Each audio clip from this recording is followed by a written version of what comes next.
attitude, well. A battle in the heart of Alabama caught our attention. Coal miners in one community, they've been on strike now for months. Working as long as 12 hours a day, 7 days a week, in some of the most dangerous conditions. I really think that the labor movement is the single greatest force for democracy in the history of the United States. The story of Alabama is a story of not just resilience, but of militancy. I say no contract, you say no code. No contract, no contract. If we ain't all free, ain't none of us free.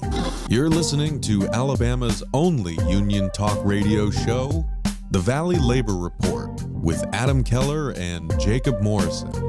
Hello, Tennessee Valley. This is the Valley Labor Report. My name is Jacob Morrison, here with my co-host and fellow agitator Adam Keller, and we are broadcasting live online and on the radio from the heart of the Tennessee Valley, the Spice Radio studio in Huntsville, Alabama. Today, we take a look at last year in Southern labor and take a look at what bosses were up to in 2023 as well. We are talking to Alabama State University Professor Darren Moten, as well as breaking down some of the new news at Mercedes with the UAW and Kay Ivey's attacks on her constituents. All that and more on today's program.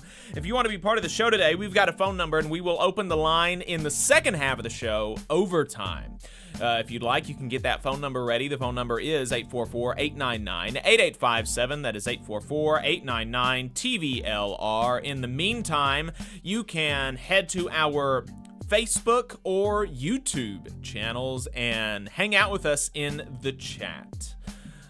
We are we're everywhere you find anything online. You just have to search for the Valley Labor Report, so you can do that if you haven't gotten enough of us by the time that we wrap up here on the radio. Just a reminder, your support helps us stay on the air. Our largest single source of funding comes directly from our listeners. So if you want to become a sustaining donor to the program, you can go to tvlr.fm/donate and make a one-time or recurring donation. You can also go to our merch store and buy our shirts, tvlr.fm/store, and you can become a patron if you're more comfortable with that layout. Patreon.com/The Valley Labor Report. And if you're a member of a union, then please do think about getting your local or international union to sponsor the show. We could not do it without our union sponsors. And let me add a disclaimer that any viewpoints or opinions expressed in this program belong solely to their author and do not necessarily represent any organization or sponsor. We welcome all of our listeners, whether you're on YouTube, Facebook, Unclaimed Mysteries Internet Radio, WVNN, WZZA, WHIV, or through your favorite podcast app. We are proud to be part of the Labor Radio Podcast Network and encourage our listeners to check that out. As most of you know, we are not media professionals, just a few diehard unionists who believe that Alabama and the South's labor movement and working class deserve a bigger platform. We're hoping this project can make a difference on that front, and we could not do it without you. Yeah. So we want to thank everyone for tuning in. If you're a loyal fan, first-time listener, appreciate you spending some time with us. Absolutely. And thank you to the getting close to 20 people watching us on YouTube now, hanging out with us in the chat. Same to the folks watching us over on Facebook. I saw that Infinite Content, you are mourning the loss of your grandmother on New Year's Day. My thoughts go out to you on that. That's a very difficult thing to have to deal with around the holidays. Ben, good morning. Brandon, good morning. John Valenzuela asks us to talk about the National Letter Carrier contract that is in negotiation with the Postal Service right now. That is something that we want to do, but absolutely, yeah. I do not know anything about it other than it is apparently happening right now. Yeah, but we do need to get a guest on we for we, that, we for need sure. to get a guest on, and I need to do some more reading about that. So John, if you have if you've got any articles that you would recommend, drop them in the chat. And if you have any recommendations for guests, drop that in the chat, and we will take that into consideration. I do know that the rural carriers are having a lot of controversy in their union, as some of the members are unhappy with the current leadership and are even going so far as to circulate a decertification petition.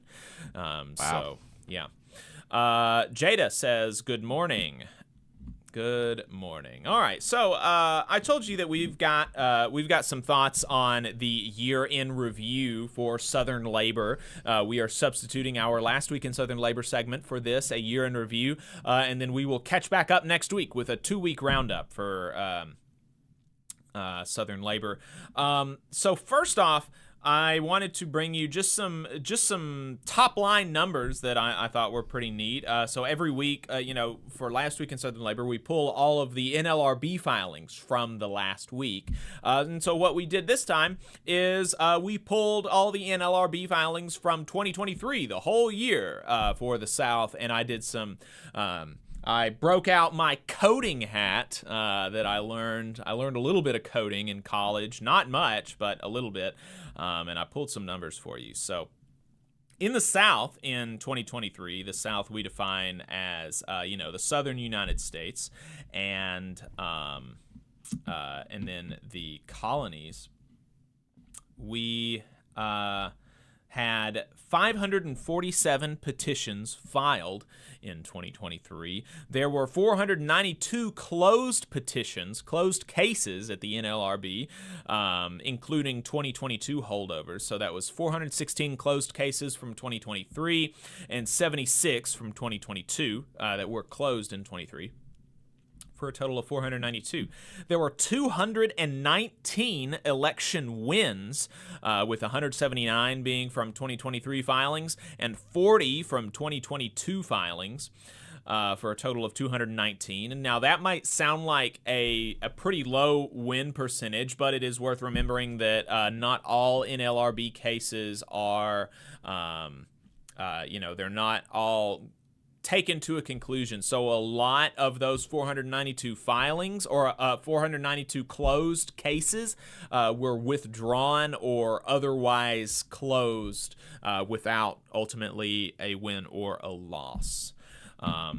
So with those 219 union election wins in 2023 came 15,745 new union workers in the Southern United States and the American colonies. That, of course, does not take into account public sector workers, new public sector union members, or union members who were organized through a voluntary recognition process, of which, the voluntary recognition is not going to be as much as the NLRB elections, but it's still not insubstantial. And particularly, the missing piece of data is the public sector union members, because public sector union members make up a substantial portion of the labor movement, and so not having those numbers is definitely detrimental to having the full picture. But that's what we have. The state with the most union elections was Texas with 66. Alabama only had 10 union elections.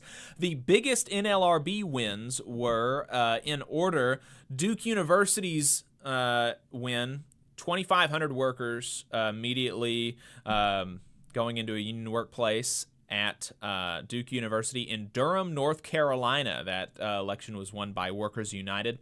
Another win by Workers United happened at Emory University in Atlanta, Georgia, among graduate workers, obviously, with 1,722 new union members. Bluebird was a bright spot in the South with a manufacturing win by the United Steelworkers in Fort Valley, Georgia, 1,350 in that union election. The Teamsters won a large election at DHL in Erlanger, Kentucky, with 900 logistics workers being organized there. The National Nurses United organized 598 hospital workers at University Medical Center in Louisiana, and the SEIU organized 475 ramp workers at Jetstream Ground Services in Charlotte, North Carolina. So ramp workers like at airports is what that was. So those are some top line numbers there that I thought were pretty interesting. And then and I'll just chime in real Yeah. quick on that part to say that I would argue that withdrawals are kind of a loss. That's true. I mean, obviously, it's not the same as an election loss, but ultimately, it's a loss for the movement, right? If workers got to the point where they filed a petition and for whatever reason it was withdrawn, obviously they didn't win their union, right? So that is notable, I think, and it'd be interesting to know, and maybe there are very smart researchers out here doing this. I don't know if there are, but it'd be interesting to know kind of the reasonings behind the withdrawals. Are there trends to the withdrawals, right? Because sometimes maybe it's they backed out, maybe there was retaliation, etc. So, and there were some cases that we have covered where an NLRB election withdrawal, the reason for that was that voluntary recognition was granted, right? So Correct. it's not always a loss, right? And or sometimes they change to a different union that they want to represent them, right? Yep, So yep. It's complicated, but just wanted to make that note. So then, taking a look at some of the bigger stories individually after, we broke down those top line numbers, I think the UAW obviously has to be the biggest labor story in the country, and therefore the South in 2023. And, it's really amazing as I was kind of thinking about what to say for the year in review. It is amazing thinking about how far the UAW came in 2023, because it's easy to forget, like, Shawn Fain has not even been president for a year yet of the UAW. Right. He won the presidential election for the UAW back in what was it, June? Was it as late as June? It was sometime in 2023. And so that in and of itself was huge, right? A brand new slate of elected officials, the Members United slate, sponsored by Unite All Workers for Democracy, winning a clean sweep in every single seat that they challenged. I mean, that's huge. Ousting the administration caucus, from its impenetrable fortress atop the UAW.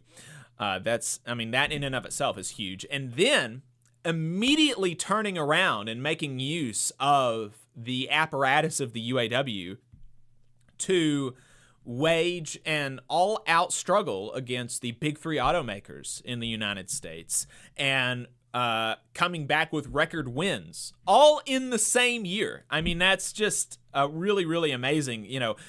Some temporary workers in particular nearly doubling their wages on ratification immediately.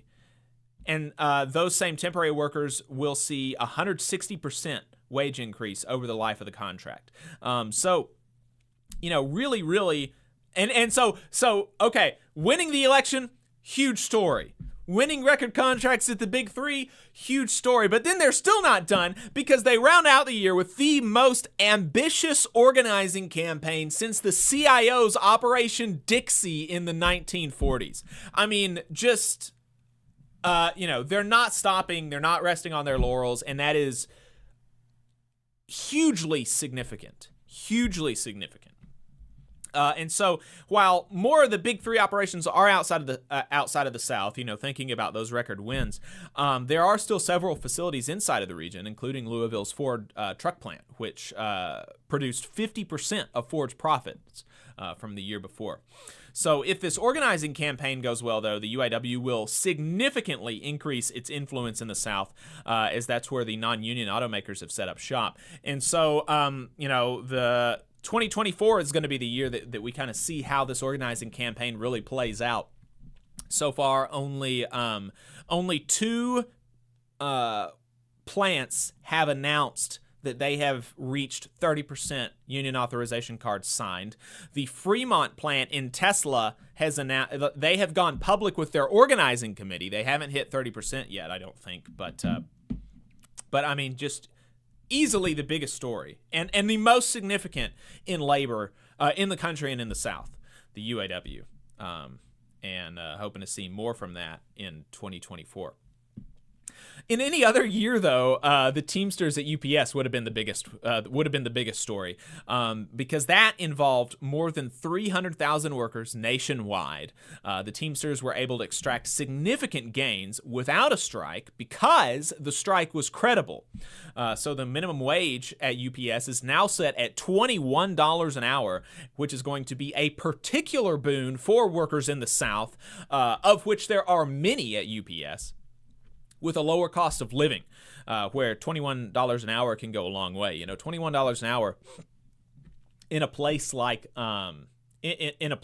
rural Alabama goes a lot farther than it does in California, and you know, that was part of some of the controversy with the contract ratification. But the contract ratification went through overwhelmingly. Some 80% of Teamster members who voted in favor of the contract. So it was overwhelmingly supported, and some very big gains for the Teamsters at UPS. And there is still energy, you know, even on kind of the more oppositional side. There's a lot of rank and file energy that want to keep pushing and get more from UPS. And I think that's promising to see that sort of energy within the Teamsters. And, you know, it's hard to keep people all on the same page, and you're not going to do that long term all the time. But there's like a groundswell of energy within the Teamsters as well. Yeah. So that's really promising. They haven't, unfortunately, done anything as splashy as the UAW after their big conflict, but they have been quietly organizing DHL workers. I mean, it was the third largest union win in the South at DHL by the Teamsters. So, you know, they haven't exactly been sitting on their laurels either. They've been quietly organizing DHL workers. They've been loudly striking the first and only unionized Amazon delivery service provider, and they rounded out the year gearing up for a potential strike at Anheuser-Busch in their unionized facilities, with 5,000 Teamsters brewing America's beer. So, you know, like I said, not anything as splashy as the UAW, but they certainly haven't just been sitting around either at the Teamsters. Starbucks Workers United obviously continued to notch wins, dozens and dozens of new stores in the South in 2023, escalating their strike actions. Still no movement on a contract, which is unfortunate, but that's got to be another big story of 2023. Grad workers are another one, and the grad workers and Starbucks Workers United, I think there's kind of a similar dynamic there that I think will be beneficial for the labor movement, not only like as such, you know, it is beneficial for the labor movement as such that grad workers are unionized at their universities, right? That is just good in and of itself. But what I think will be more beneficial, and we'll see the fruits of these seeds later on, is that all of these graduate workers are learning to be unionists in college, and they will take that with them wherever they go to work. Right. So all of these graduate workers, virtually none of them are going to stay on campus. The vast majority of them are going to go work in industry somewhere. Are they going to be a union staffer? Are they going to go organize their office? Are they going to be inspired by the union movement and industrialize and go work at UPS or Amazon or a car factory or something like this, right? There are going to, and Starbucks, I think, is going to be a very similar dynamic, right? There's, because most people are not going to work at Starbucks for their entire life, but they're going to be able to take what they learned through the union campaign wherever they go, wherever they end up. So I think in 10 to 20 years, Lord willing, what we will see is that the most impactful thing from the trend of grad worker organization and organization at Starbucks is not going to be per se those organizations, but worker leaders being developed and going and doing bigger and better things in other workplaces and in other unions. The United Mine Workers ended its nearly 2-year-long strike against Warrior Met early in 2023, but the struggle is not over. Workers still don't have a contract. The company is stonewalling at the bargaining table, and Warrior Met is refusing to let 41 strike leaders back on the job. So that is coming back down to earth, that's a very sobering story. Getting some more lighter news, though. Newsrooms are continuing to organize, including right here in the South. Just recently, journalists in Mississippi began bargaining for their first contract after receiving voluntary recognition in the summer at Deep South News Today over in Mississippi. And some other outlets. I think there were multiple outlets in Mississippi that just unionized. So going to be seeing more of that.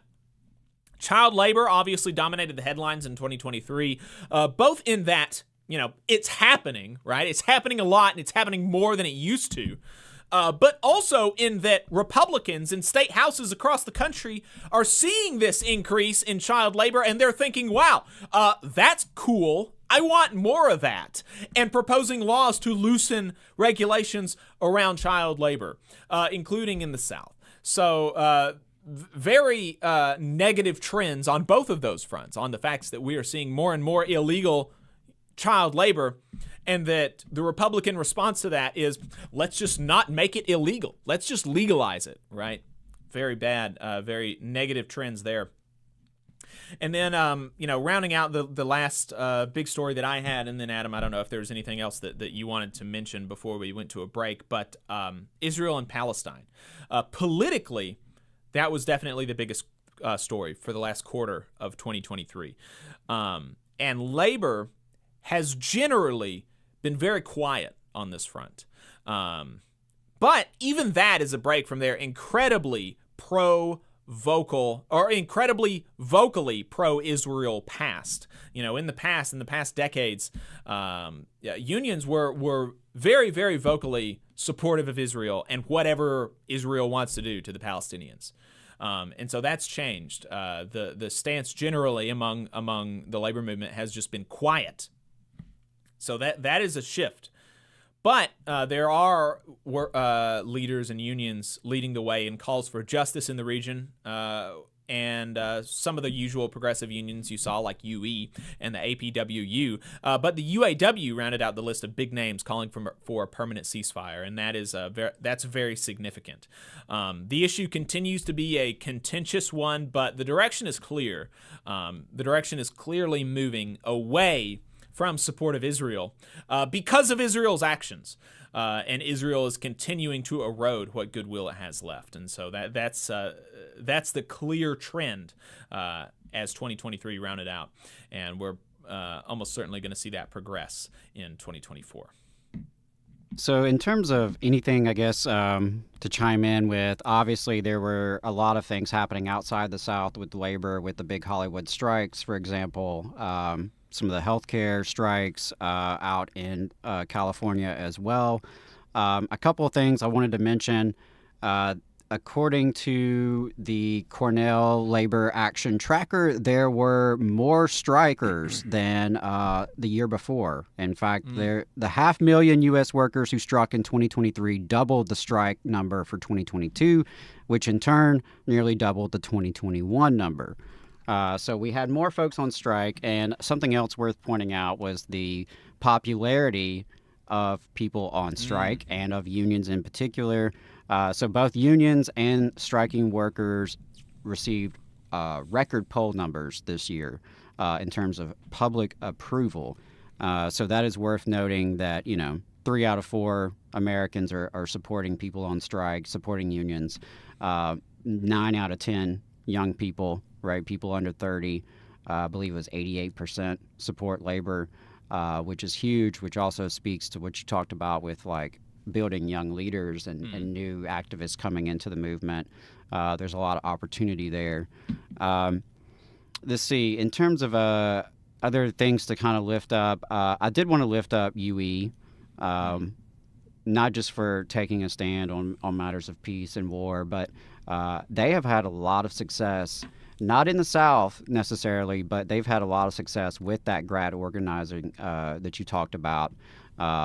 They brought in over 20,000 new members. Wow. This year.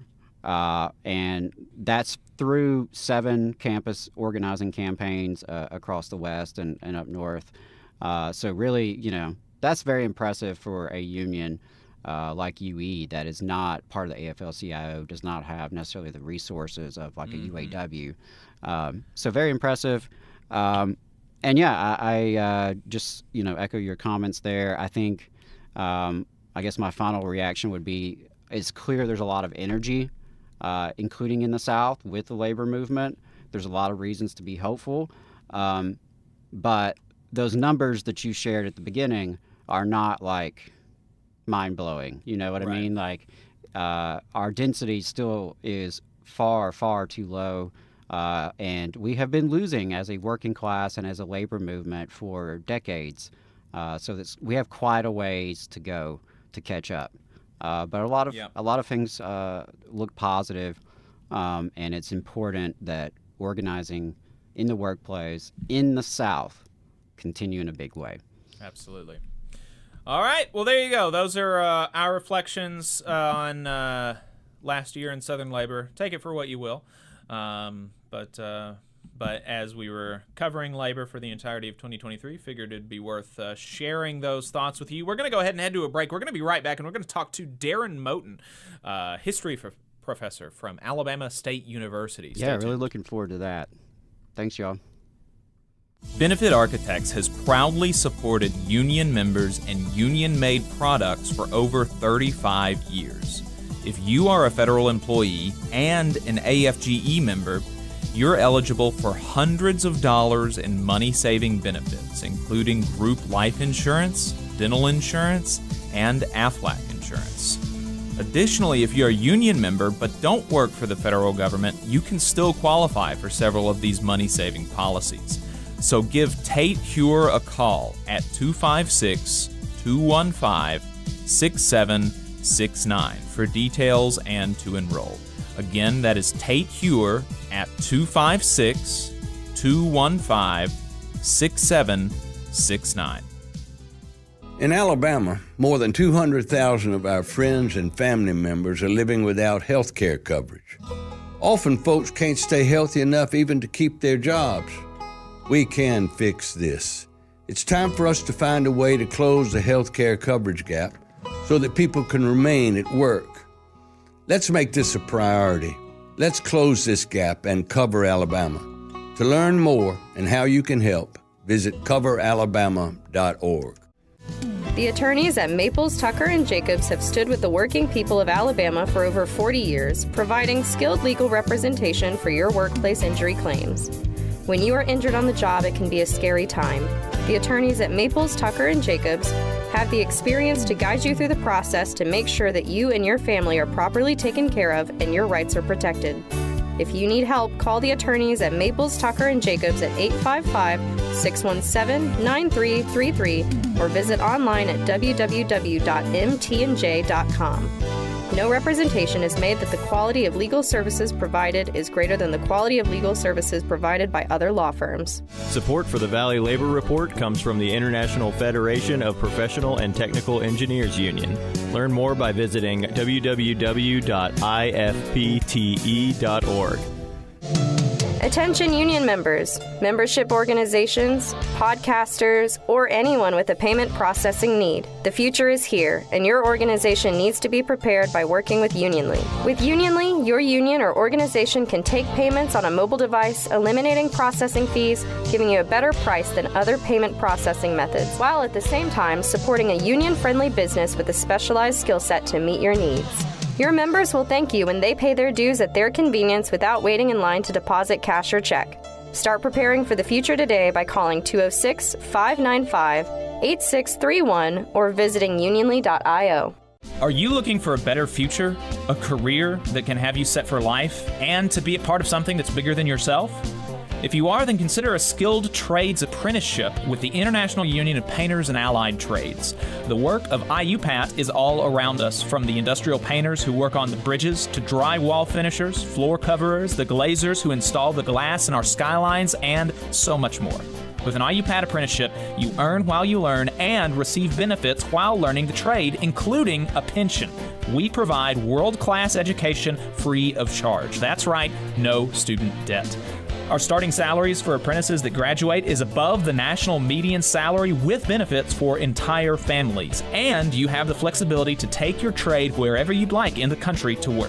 IUPAT District Council 77 covers our entire region, so give Adam Booth a call at 205-603-3142 for more information. Again, that phone number is 205-603-3142. Come build a better future with us today and join IUPAT. I'm attorney Tommy Sinyard. When you've been injured and need help, you need a lawyer who's with you. Sinyard Law. You need attorneys always available to take care of you. Sinyard Law. And keep you in the loop. It's your case. You need to know what's happening. Sinyard Law. And never a charge to meet with us to evaluate your case. Sinyard Law. A new firm, but an old name. One that will stay with you every step of the way. Sinyard Law. The name with proven results. Support for this program is provided by the International Association for Machinists and Aerospace Workers, Local Lodge 44 in Decatur, Alabama. Learn more at iamaw44.org. Come on, you poor workers, good news to you I'll tell, how the good old Union has come in here to dwell. Alabama's only union talk radio program. This is the Valley Labor Report. My name is Jacob Morrison. My co-host is Adam Keller. If you've got anything to add, you can find us on Facebook and YouTube and drop your comments in the chat. We're going to open up the phone lines in the second half of the show at 11 a.m. in overtime. Now we have on the line Darren Moten. He is a professor at Alabama State University, a professor in history. Really excited to talk to him. Professor Moten, welcome to the program. Well, thank you for having me. Yeah, absolutely. I appreciate your time. And I just wanted to start, if you could kind of introduce yourself, tell us a little bit about what you do at Alabama State, but also what you do in the labor movement, because I know you've been a long time labor movement leader here in Alabama. So if you could just tell us a little bit about yourself and your work. Sure. I grew up in Gary, Indiana. As you know, a steel mill town, just like Birmingham, Alabama. And so I was familiar with the labor movement because my brother worked for U.S. Steel.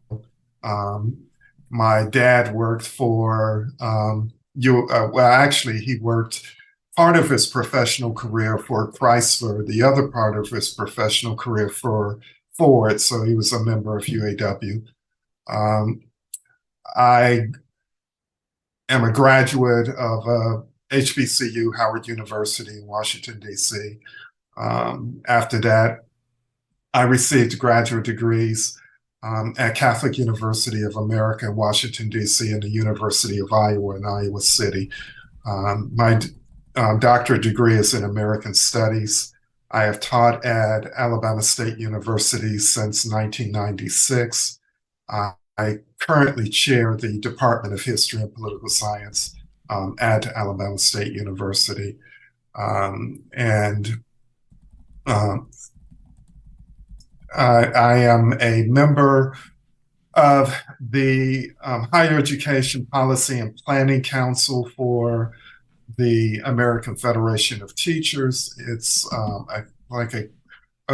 we advise the elected officers and the Executive Council on higher education issues. There are other policy and planning councils for such as the nurses or nursing profession, as well as K-12.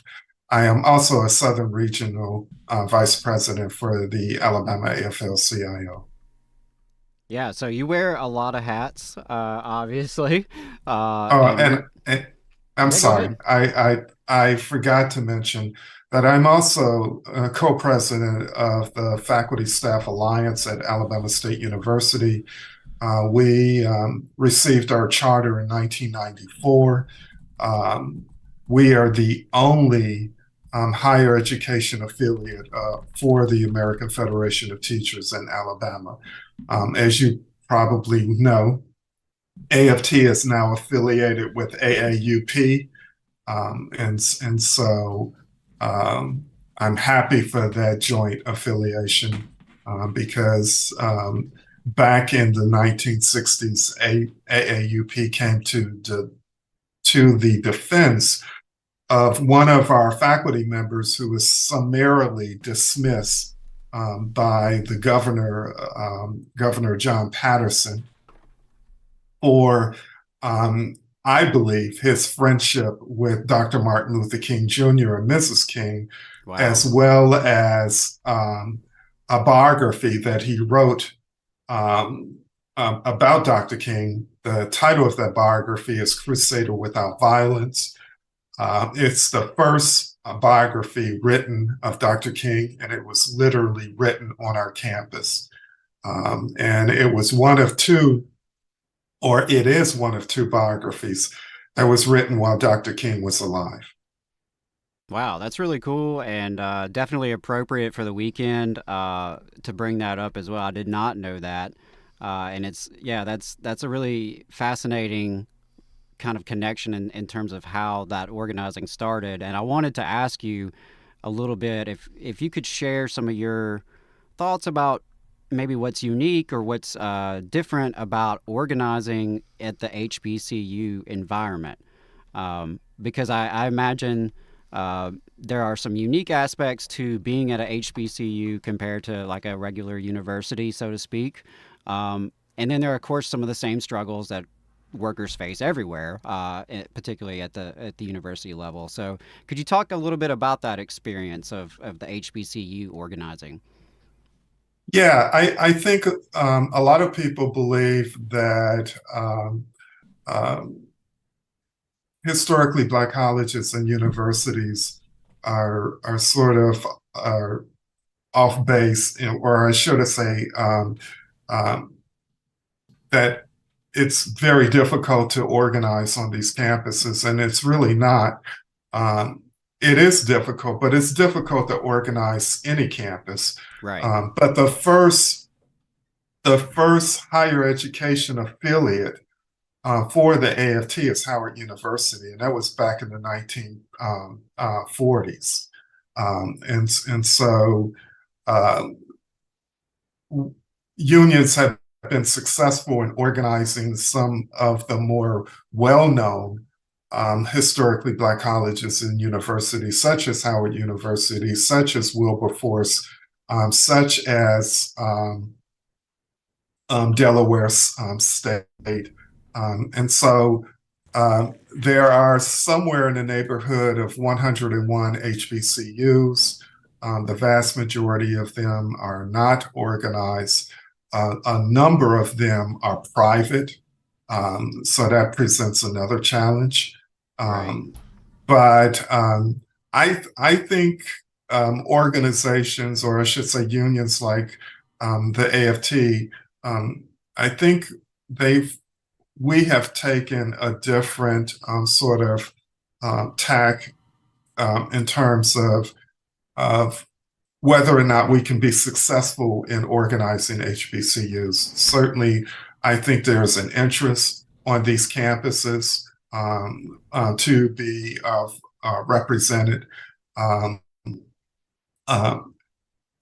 so I think we're going to see more efforts in the future to organize these campuses. But as I said, the history of organizing Black colleges goes back to the turn of the 20th century.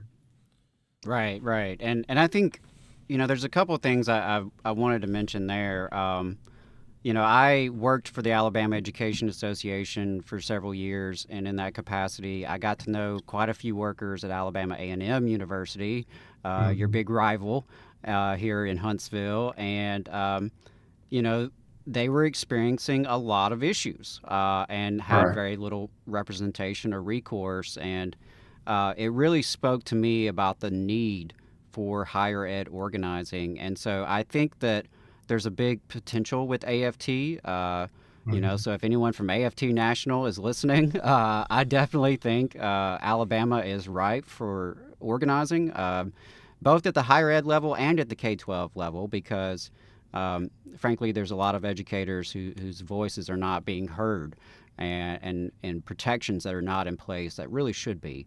And the other thing that struck me is that when I talked with some of these workers, obviously they came from various backgrounds. Racially, there was white workers, there were immigrant workers from Asia, from Africa, and then there were black workers from Alabama. And in that group in particular seemed to it seemed to sting more. It seemed to be more personal and really hurt when their university did them wrong. Because I imagine that most of the people who work at HBCUs do so because they have a story similar to yours, right? They went to an HBCU. It gave them and their family opportunities that they maybe wouldn't have had otherwise. They have a deep love for the institution.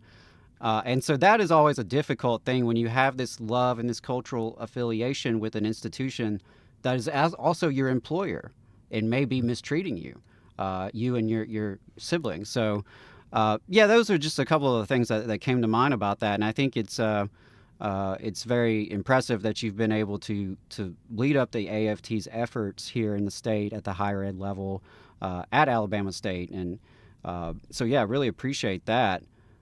I did want to ask you, because of your background and because of your experience as a history professor, the Alabama legislature is talking about, yet again, banning what they call critical race theory. And in this case, now they're calling it divisive concepts, right? Right. So I'm curious, as a history professor, as someone who, is also a worker, right? What are some of your thoughts about this push from Alabama Republicans to interfere in the classroom? Well, I think for the proponents of that bill, the divisive issues bill, they're advocating. If that bill is successful, it would suggest that no one could talk about Alabama history, because if one is sincere about the history of Alabama, there is no way to talk about the history of Alabama without talking about the many ways in which race conflates that history.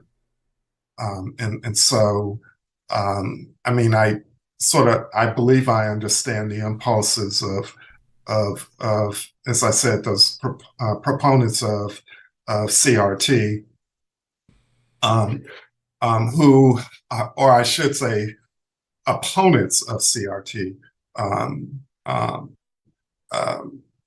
It's hard to talk about the enslavement or enslavement. It's hard to talk about what happened to immigrants in the 19th and early 20th century. It's difficult to talk about what happened to indigenous people in our country, the forced migration of native or nations to the West. These are difficult subjects, but I think these are difficult subjects that we have to tackle or we have to broach. As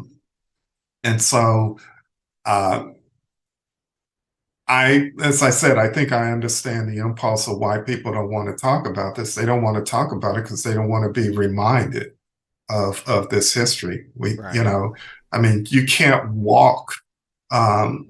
You can't walk in anywhere, or I should say, there are very few places that one could walk in downtown Montgomery and not be reminded of this history. So what are we going to do? Are we going to remove all the statues? Are we going to remove all the monuments? We would even have to remove the first White House of the Confederacy. I think, at least my duty as an educator and my duty as a historian is to tell the truth, the whole truth, and nothing but the truth to the best of my ability. And I'm not saying there's one truth, but we have to have these conversations. And to be quite honest, one of the reasons why I wanted to live in the South and teach in the South is because of the way in which these topics resonate in the South differently than they resonate in other parts of the country, particularly in northern Indiana, where I grew up. So the idea that people would still have or would still question the efficacy of the Confederate States of America or the government of the Confederate States of America. The fact that we would still question whether or not the Confederate battle flags represent slavery. Of course they do. I mean, I found it amusing, but not really surprising, that presidential candidate and former South Carolina governor Nikki Haley had a difficult time, admitting that the Civil War had anything to do with slavery. Of course it did. All one has to do is to read Alexander Stevens' so-called Cornerstone speech, the speech he gave in Savannah, Georgia, where he talked about the cornerstone of the new Confederate government was enslavement.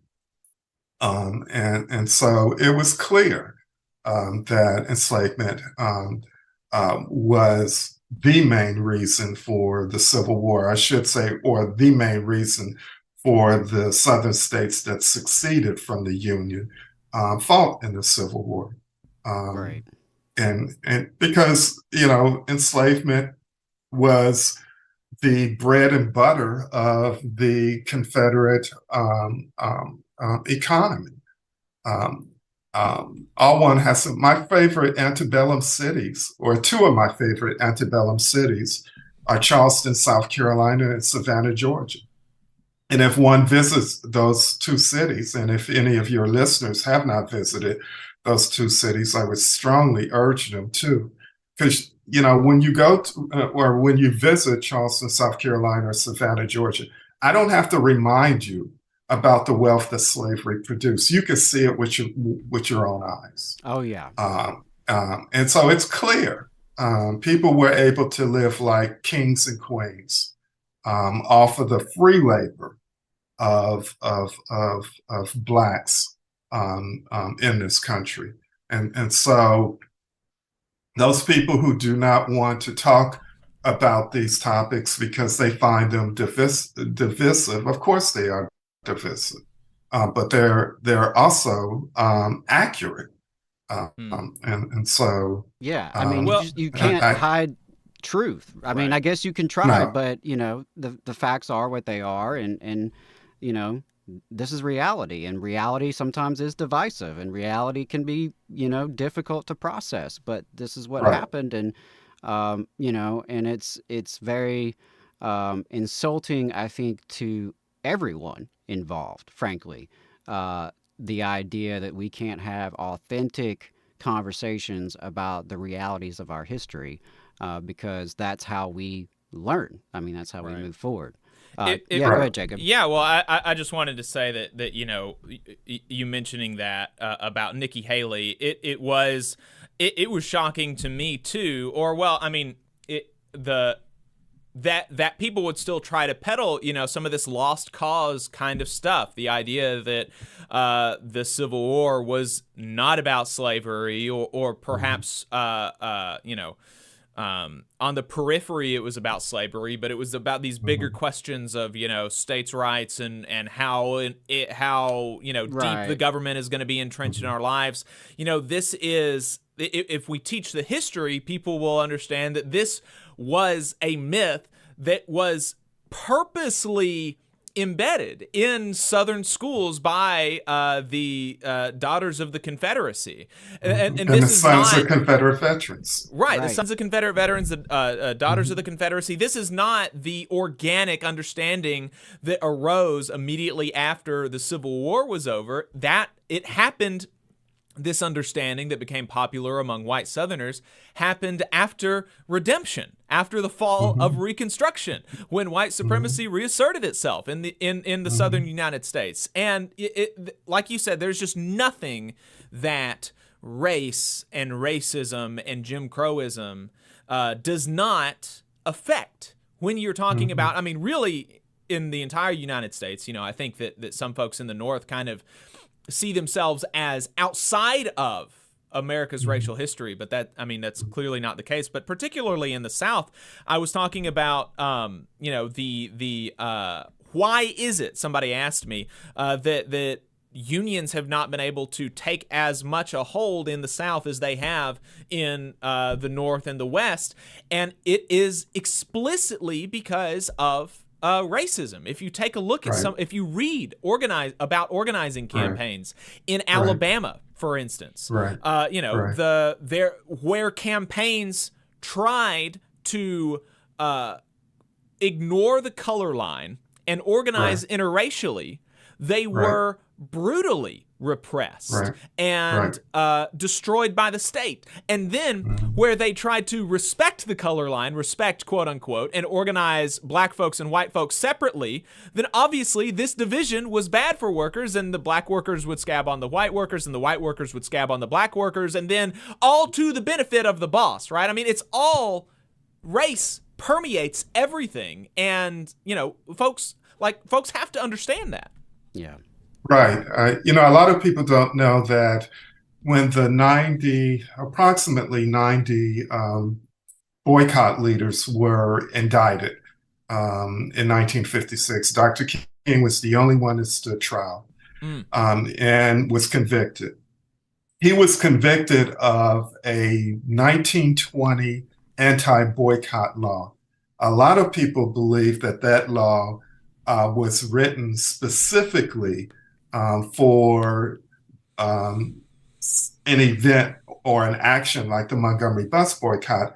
It was actually an anti-union law that Dr. King was convicted of. And so this is the reason why Attorney Fred Gray did not want people to refer to the Montgomery boycott as a boycott.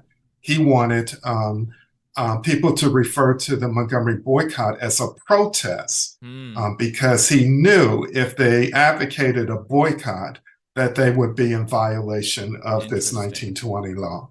And so, I mean, it's hard to, well, I shouldn't say it's hard, but we have to unpack all this history. And, the point you made about the North is absolutely correct. The Constitution of the United States was a pro-slavery document. The 3/5 clause, the fugitive clause.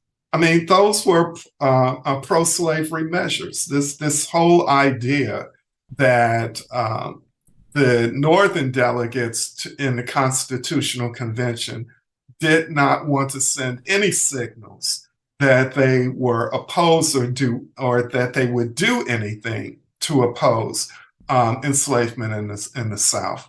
And so, the compromise was a compromise. Just like we know that Abraham Lincoln's Emancipation Proclamation affected those states in rebellion against the Union, where there was a problem with Lincoln signing a proclamation, which was equivalent to an executive order, freeing those states in rebellion against the Union. He was not the president of those states in rebellion against the Union. There are all kinds of ways in which people were vexed and conflicted on this topic of enslavement. Right. Well, and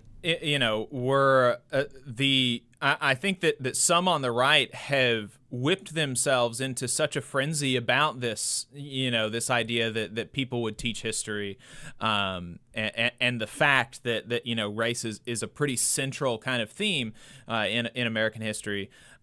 They've whipped themselves into such a frenzy that they are now even moving backwards from where the right began, or where the right had kind of landed post Reagan. Reagan was the one that signed MLK Day, and there are some elements that are no longer on the fringe that have really radicalized themselves into being against the Civil Rights Act. You may not be you may not be familiar with this college right-wing organization, Turning Points USA, but it's a fairly prominent kind of organization on the right that tasks itself with organizing right-wing students on college campuses, and its leader kind of de facto is Charlie Kirk, and he has on Monday coming up supposedly this big expose exposing the real Martin Luther King, and he's going to talk about how Martin Luther King was this radical anti-American communist activist, and all that's bad, and we actually shouldn't have signed the Civil Rights Act. I mean, this he is a mainstream conservative figure openly saying we should not have signed the Civil Rights Act. And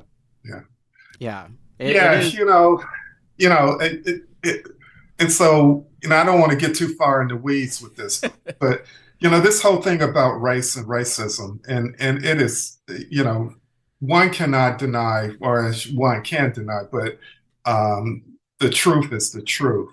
The whole idea of race was created to marginalize and to exploit certain people. And so in our country, this notion of race, the idea of the 1/8 rule that Louisiana had, anybody that possessed 1/8 Negro blood was classified as a Negro. Well, we know in the Plessy decision that or I should say, we know that the Plessy decision challenged that because Homer Plessy did not look like a Negro. Most people did not recognize him as a Negro. And even the Supreme Court itself, in its majority opinion, wrote that Homer Plessy's, quote, Negro-ness was not discernible in him. In other words, end quote. In other words, one could look at Homer Plessy and not know he was a Negro. So, again, I don't want to get too far in the weeds, but we know that race is fictive. White folks ain't white because they're white. Black folks aren't black because they're black. But we know that there are meanings that are posited into these words, black and white, that are historic, that are unique in some regard to our very country. And the fact that the last state in the United States to remove an anti-miscegenation law from its constitution was our state, Alabama, and we did so in 2000. So you say that, I actually remember my parents got married in 88. And they had a black woman in their ceremony. My parents are both white, I think, obviously, but they had a black woman in their ceremony, and that was like a controversy. And after their marriage, the church actually changed its rules around who the church would marry to exclude people that were not as a part of the church, quote unquote. Like my mom grew up at that church, but she was no longer part of that church. And so they changed the rules after my parents got married.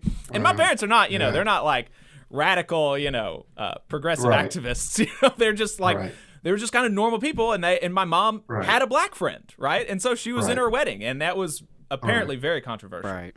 So, well, anyway, Dr. Moten, I know you got to run. I wanted to just give you the final opportunity to speak on kind of what you see ahead with 2024 and the Alabama labor movement. If you have any sort of final thoughts on the task ahead and what you see coming. Well, I'm a witness to what the positive impact of being a member of a union can have on workers. As I said, my dad was a union member. Most of the adults that I knew growing up were union members because they worked in the steel mills or they worked for one of the auto plants. It is not hyperbole to say that the unions built the middle class. And, you know, I cringe when I hear people brag about how good our economy is. Well, I can take you to plenty of places, and you know these places where the economy is not so good. My hometown, Gary, Indiana, is one of those places. It wasn't that place when I grew up there, but it is that place now. Right. And it's largely because of the disappearance of labor jobs, of union jobs. Right. They went south. They went south of the border. They went to places like Korea. And so I think, you know, the fight for the middle class is the fight for union membership, union wages, and I just think that we have to continue to hold industries, or I should say the magnets of these industries. We have to hold their feet to the fire. You know, when Booker T. Washington was the president of Tuskegee Institute before it became Tuskegee University, he had some of the wealthiest industrialists on his board of trustees. People like Andrew Carnegie, people like Julius Rosenwald, people like Alfred Baldwin. And, you know, they shared their wealth. Julius Rosenwald and the Rosenwald schools, Andrew Carnegie and the construction of free public libraries across the country. We don't see that as much with this new industrial class or I should say this, the extremely wealthy that we, business people that we have in our country today. And so I think, you know, again, it's important to remind people that the history that we're experiencing now has not always been our history. That's right. And, you know, and so, you know, people deserve, they deserve equal opportunities. You know, what's happening in terms of public education, or I should say higher education, where students now are graduating, you know, some as many with student debt that amounts to six figures. That's a terrible burden to place on a young college graduate. And so, you know, I think we have to be more sensitive to such, you know, to the circumstances that we are placing the next generation in. And I think unions have a role to play in that, and I certainly think unions will take up that challenge. Professor Moten, appreciate your time this morning. Thank you very much. Yeah. Thank you very much. All right. Okay. All right. A break. We're going to be right back, and we're going to break down the news about the UAW at Mercedes in Alabama. Stay tuned. In Alabama, more than 200,000 of our friends and neighbors are living without health care coverage. Often folks can't stay healthy enough to keep their jobs. We need to fix this. Let's close the health care coverage gap. To learn more, visit coveralabama.org. Support for this program also comes from the Iron Workers, Local 477. So if you are looking for contractors with lower than average EMR and TRIR, they tell me that if you need to know what those mean, then you will. Or if you need to supplement a workforce at any level for any amount of time, short or long term, if you need iron workers that come trained and certified at no extra cost, or if you need workers from superintendent down to general laborer, and you're looking to start work on a project, or you're unhappy with your current contractor situation, you need to call my friend Jeb Miles with the Iron Workers Local 477. They only work with the best in the business, vetted contractors, and can do all kinds of jobs from roofing to steel and bridge erection, from welding to heavy rigging, from structural repairs to machinery alignment, and much more. They supply manpower on 4 of the 5 largest projects in North Alabama, so you know they're legit. If you need good quality, safe, efficient, diligent, and knowledgeable workers on your job, then you need the Iron Workers Local 477. Call Jeb Miles at 256-383-3334 or via email at local477@bellsouth.net, and make sure you tell them that you heard about them on the Valley Labor Report. We're the nurses, firefighters, and claims representatives that help keep our government services running. We respond to natural disasters. We care for our nation's veterans, and we investigate discrimination in the workplace. We are federal and D.C. government workers, and we are proud to serve the American people. Working in more than 70 agencies across the government, we know we can fulfill our mission because our union has our back. Learn more at afge.org. Paid for by the American Federation of Government Employees, AFL-CIO. The Laborers International Union of North America, Local 366, is proudly recruiting North Alabama workers to work construction and nuclear plant maintenance. If you're interested, please contact Donna at their training center to start the process. That phone number is 256-415-7452. Again, that phone number is 256-415-7452. No experience is needed. Free training is offered, but you must be able to pass a background check and a drug test. Local hiring that grows our community with good-paying jobs that have benefits is their mission. Live better, work union, Local 366, feel the power. Support for this program also comes from the Mid-South Council of Retail, Wholesale, and Department Store Union. Learn more at rwdsu.info. I'm Attorney Tommy Sinyard. When you've been injured and need help, you need a lawyer who's with you. Sinyard Law. You need attorneys always available to take care of you. Sinyard Law. And keep you in the loop. It's your case. You need to know what's happening. Sinyard Law. And never a charge to meet with us to evaluate your case. Sinyard Law. A new firm, but an old name. One that will stay with you every step of the way. Sinyard Law. The name with proven results. As labor union members, we face our share of challenges in the workplace. But today, I want to talk about a different kind of challenge, the climate crisis. We've all seen the fury of Mother Nature, the storms that can turn lives upside down in an instant. That's why Hometown Action is launching our Climate Protection Project.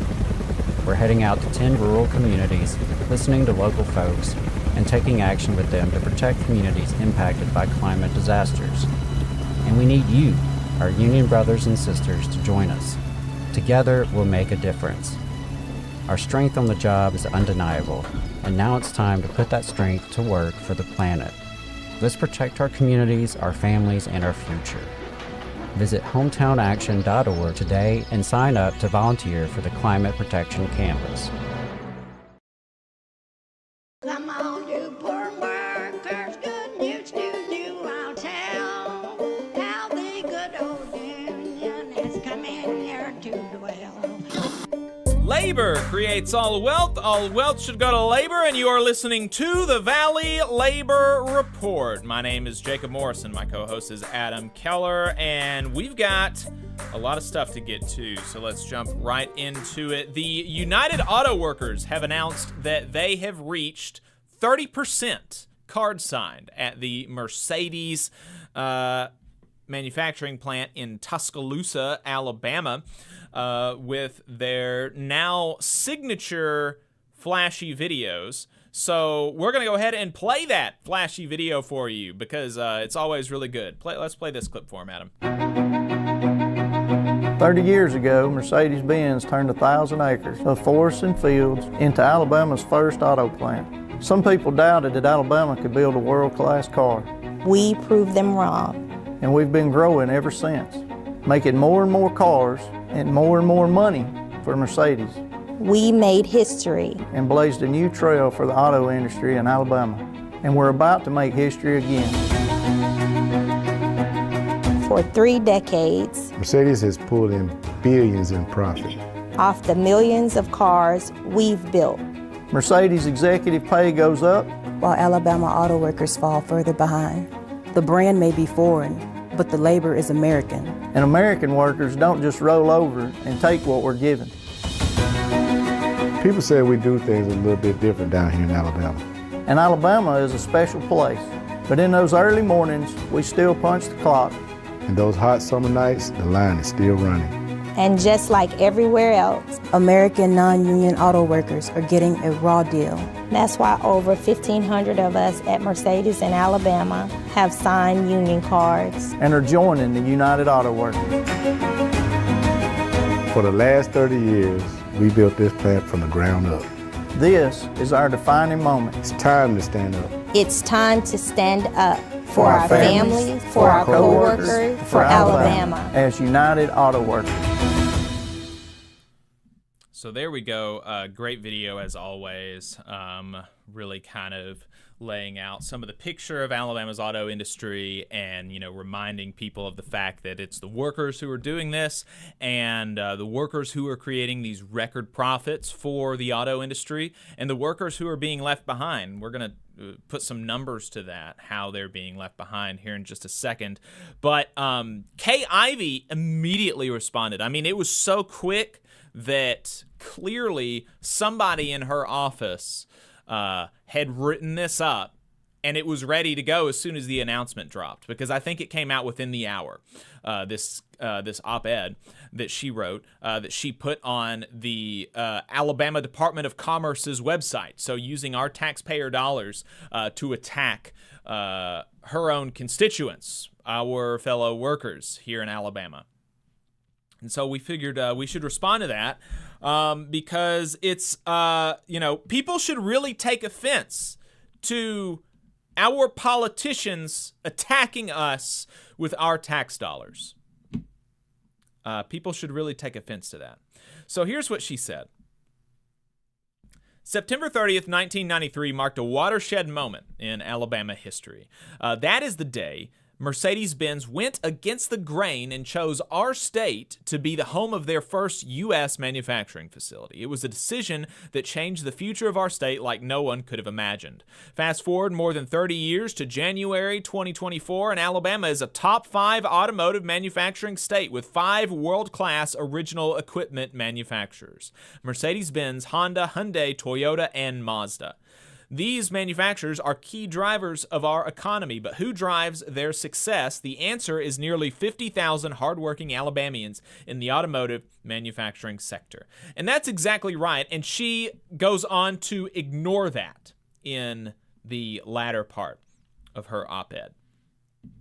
The men and she continues, the men and women who work in Alabama OEM facilities and about 150 supporting supplier employers are highly skilled and highly paid. Is that right? Yeah. So, we're going to stop there for a second and analyze that.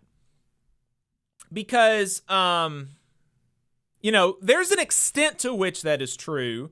But to the extent that it is true, that you can say Alabama's auto workers are highly paid, To whatever extent that is true, that is entirely because of advancements that the UAW made, the United Auto Workers made, in auto manufacturing plants in the rest of the United States. You should read a history book, folks. Read a history book about the history of the automotive sector. And if you do that, you will see that before the organization of America's auto industry, auto jobs were itinerant. Itinerant, meaning not consistent. They were not jobs that you could go to as a career and stay there for your entire life and be able to retire with dignity. They were not a place that you could go to and expect to come home unmaimed and uninjured at the end of the day. They were not a place that you could go to and expect respect and dignity on the job.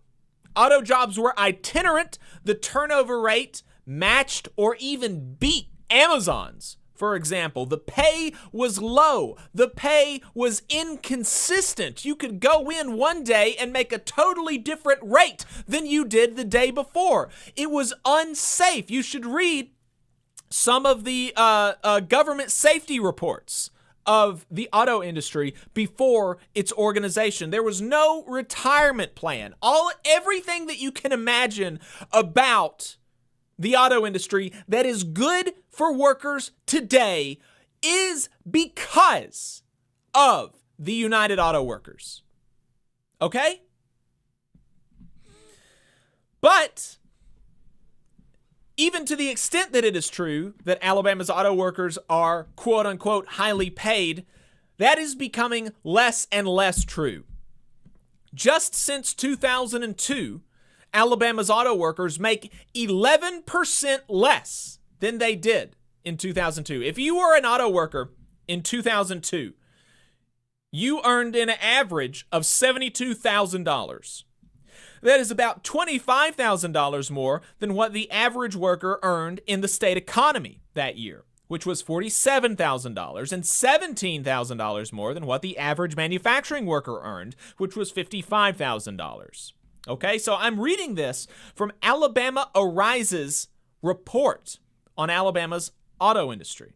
It's very interesting. You should all read it. Google Alabama Arise Auto Report. So, it is worth mentioning that in the early years of Alabama's auto industry, the auto industry workers were paid a significant wage premium compared to the rest of the economy, not compared to auto workers in the rest of the United States, compared to workers in the rest of the economy. Yet, by 2019, the auto worker wage premium had shriveled, reading from the report again. As the auto industry's wages declined and other industries began to pay more. In 2019, Alabama's auto workers earned $64,000, just $2,600 more than the average manufacturing worker in the state. Even more troubling, these missing wages came at a time when Alabama's auto industry continued to experience record profitability. In 2019, Alabama's 5 biggest auto manufacturers, Honda, Mercedes, Hyundai, Toyota, and Mazda, together earned more than $127 billion in profits globally. Given profits of this magnitude, it seems reasonable to ask why automakers didn't pay Alabama workers at least what they were making 20 years before. And what would that be? That would amount to $350 million more in the pockets of Alabama's auto workers. If Alabama's auto workers were paid in 2019 the same that they were paid in 2002 when adjusted for inflation, that would be $350 million more dollars in Alabama's auto workers' pockets. Instead, that $350 million has been stolen from our economy and lining the pockets of out-of-state investors. In these cases, Honda, Mercedes, Hyundai, Toyota, Mazda, out-of-country investors, right? That's who's profiting. That's who's taking that $350 million. People that don't even live in this country. But that $350 million in missing wages is a comparative drop in the bucket with profits like those.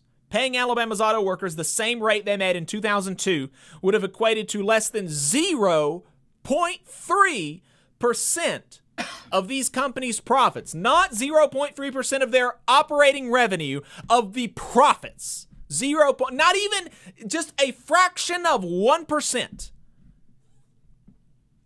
is how much it would have cost to pay Alabama's auto workers in 2019, the same that they made in 2002. But, and this is really kind of the important thing, one of the most important things about this report. Those numbers do not help you fully appreciate what the newest workers here are going through, because like in the UAW plants across the country, the non-union plants in Alabama have largely implemented tiered compensation systems. So I'm going back to the report now. Moreover, interviewees at Mercedes noted that auto workers in the second tier face caps on their yearly wages.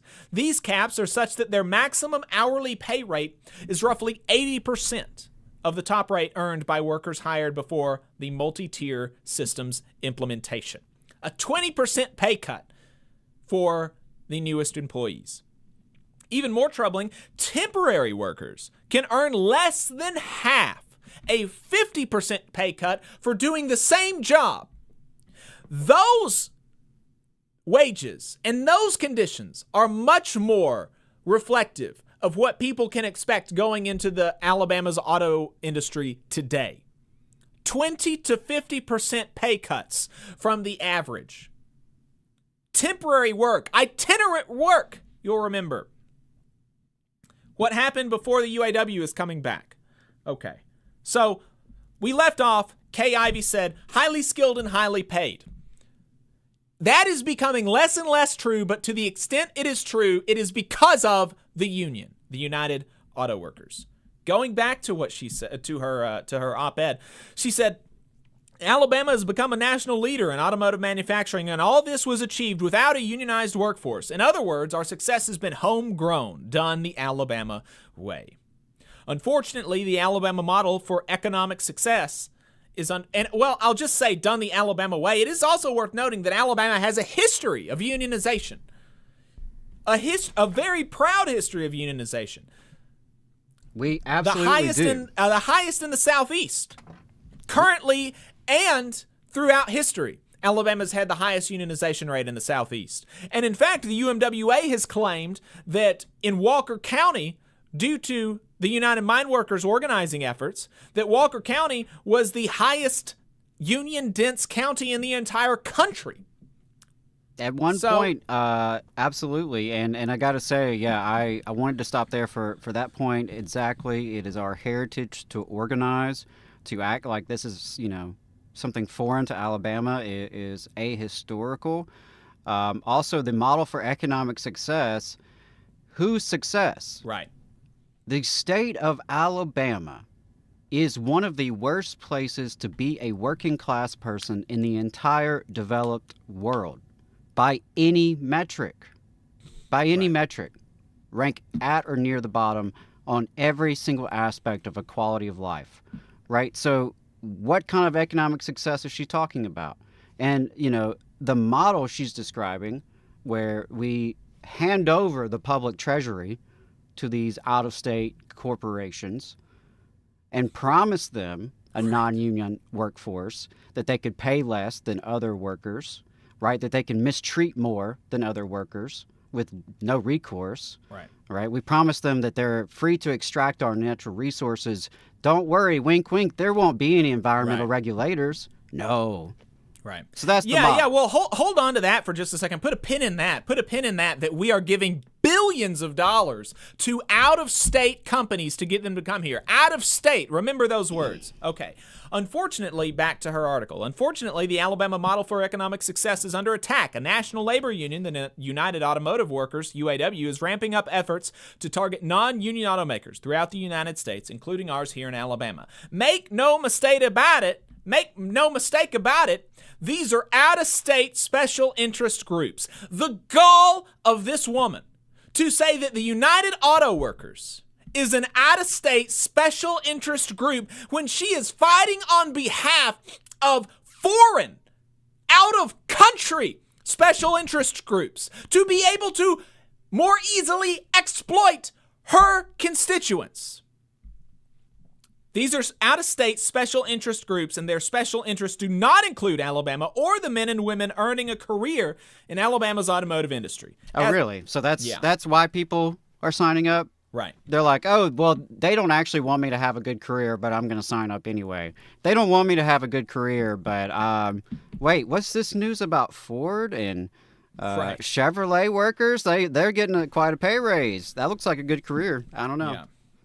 As governor, my special interest is the well-being of our great state and each of the 5 million Alabamians who live here, who have an opportunity to succeed here and can be proud to raise a family here. I will always stand strong for our hardworking men and women as well as our world-class employers. When Alabamians are successful, our state is successful. Obviously, coal miners in Brookwood, Alabama, do not factor into her special interest for the well-being of each of the 5 million Alabamians, because she used tax dollars to escort scabs across the picket line, scabs who were, by and large, out-of-state scabs who were recruited from West Virginia and Kentucky and Georgia and all these other places out of state to come and take her constituents' jobs for less money without union protections. She says Alabama has a proud industrial past. Alabama is a leader in innovation and opportunity. Again, we point to the unionized past of Alabama. She rounds out by saying Alabama embraced a watershed moment in 1993, and we may soon face another watershed moment when the UAW asked nearly 50,000 Alabamians, do you want continued opportunity and success the Alabama way, or do you want out-of-state special interests telling Alabama how to do business? For me, the choice is clear. I stand by our proven track record of success. That is why I will always proudly support the great Alabama employers and the best employees in the world. So, Alabamians work harder than anyone. We make the best automobiles in the world, and we must not let the UAW tell us differently. Obviously, the UAW does not want to tell you differently. And the question, do you want continued opportunity and success the Alabama way, or do you want out-of-state special interest telling Alabama how to do business? That is a false choice. The question is not that. The question is, do you want to continue to be at the total whim of your employer with no say over your working conditions, or do you want to take some control? That's the question. Right. Because it's not the out-of-state special interests who are going to be voting on the contracts that Alabama workers have to labor under. When Alabama workers unionize at Mercedes, it will be Alabama Mercedes workers who vote on the contract that they have to work under. It will be them who negotiate the contract that they have to work under. Instead, what we currently have is out-of-country special interests dictating with total oligarchic control the conditions of our employment. I've got a little bit more that I want to say about that, but we are coming up on, well... Yeah, we are coming up on time, and so we'll have to do a part 2 of our reaction to Governor Kay Ivey and Alabama politicians in terms of the UAW drive at Mercedes. Yeah. Do you want to do that in overtime, or do you want to save that for next Saturday? I don't know. We'll talk about that in the break. But yeah, we're gonna have to cut it short, and we'll either finish up in the second half of the show or next week. But we're going to go ahead and head off of the radio. We do have some good stuff in the second half of the show. Oh, yeah, busy. Whether or not we get to the UAW, we're going to be reacting to some return to office announcements that were very tone deaf. We're going to be reacting to a YouTube streamer talking about how working class people do not make good politicians, how we can't represent ourselves. We don't have the requisite skills. We're going to be talking about college football players and unionization. All that and more, so make sure you stay tuned. Facebook, YouTube, all at The Valley Labor Report to keep watching after we wrap up on the radio. Adam, you had a couple of plugs? Yeah, real quick, labornotes.org/events. They have race and labor and investigating grievances happening this month. Recommend you check that out.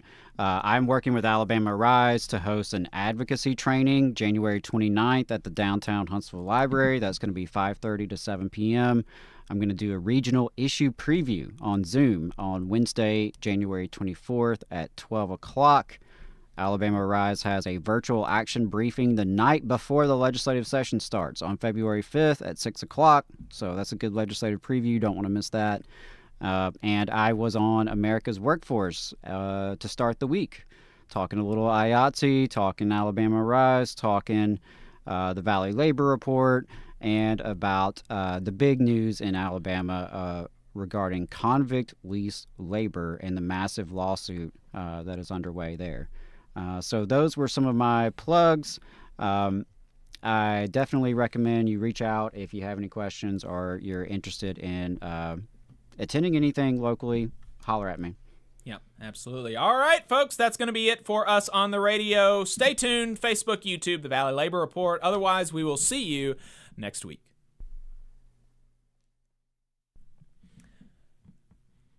Okay. That's it for us on the radio. Yeah, like I said, we're going to go into overtime. Adam and I are going to talk about what we want to do about the rest of that UAW Mercedes breakdown, but we still got a lot of good stuff, whether or not we want to do that in overtime. So stay tuned, folks. We will be right back.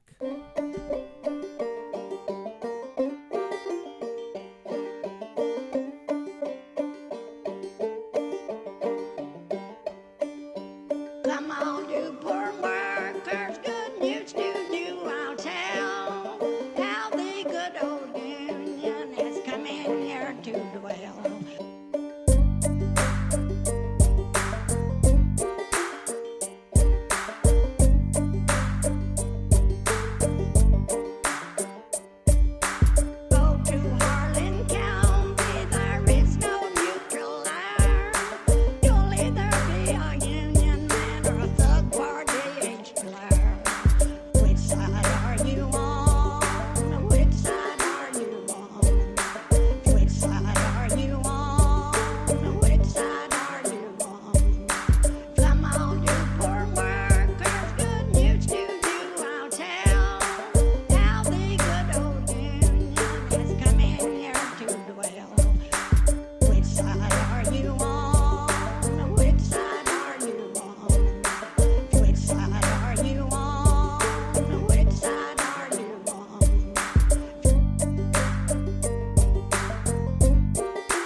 We're back. Sorry about that, y'all.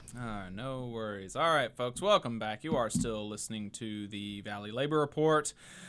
Appreciate everybody tuning in. Phone line is open, 844-899 TVLR. That's 844-899-8857. We have Joe and Mel in the Facebook chat. Appreciate that. Tara says that there's a Turning Point USA in Madison City Schools. Terrible, not good. Mel, referring to the UAW campaign at Mercedes, said, I got to meet some of these fine folks at the West Alabama Labor Council. That's awesome, Mel. If you have anything else, if you want to talk some more about that, feel free to call in.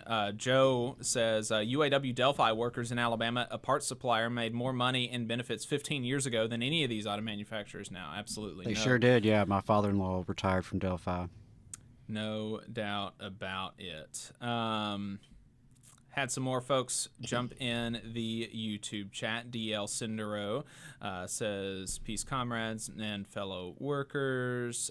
Reese says, good morning. Maxwell says, you guys should consider reaching out to Corey Walton, who hosts the From A to Arbitration, to talk about the letter carriers contract. We may very well do that. Adam says that's a good recommendation. Corky Geek Girl says, good morning from a snowy Toronto. We're supposed to get snow in Alabama on Tuesday. We'll see what happens. Or Monday, maybe? Not maybe sure. Monday or Tuesday. It's supposed to get down to 0 degrees Tuesday night. I think we're going to have to postpone that Labor Council meeting, unfortunately. We'll have to talk to the executive committee about that. Eric says the new Alabama football coach has a contract. Now the Tuscaloosa Mercedes workers need a contract too. If it's good enough for him, it's good enough for them. Tuscaloosa support the workers the same. There you go. That's totally that's agree. A big point. Adam says, good radio today. Love the song. Who's singing it? Florence Reese, the wife of a coal miner, sung and wrote the song, and that is a recording of her singing that song at a UMWA convention in like the 70s or something. Reese mentions that we are finally unchained from the shackles of the FCC as we are online only. That's exactly right. So yeah, there we go. Let's go ahead, and we're going to wrap up this segment about the UAW. Wanted to go ahead and knock that out. So left off talking about how the choice is not, believe it or not, the choice is not, do you want continued opportunity and success the Alabama way, or do you want out-of-state special interests telling Alabama how to do business? Because actually the latter of those two is what's happening right now. That is exactly what's happening right now with out-of-state special interests. These international, global auto manufacturing companies are telling Alabamians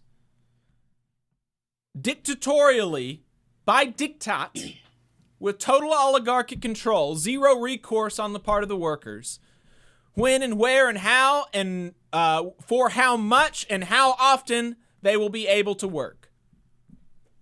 Alabama workers have no say over that. So currently, out-of-state special interests are telling Alabama how to do business. The question is, do you want the status quo, which is out-of-state special interests telling Alabama how to do business, or do you want Alabamians to have a seat at the table and have some control over the majority of their waking lives? That's the question when you're asking whether or not Alabamians should unionize.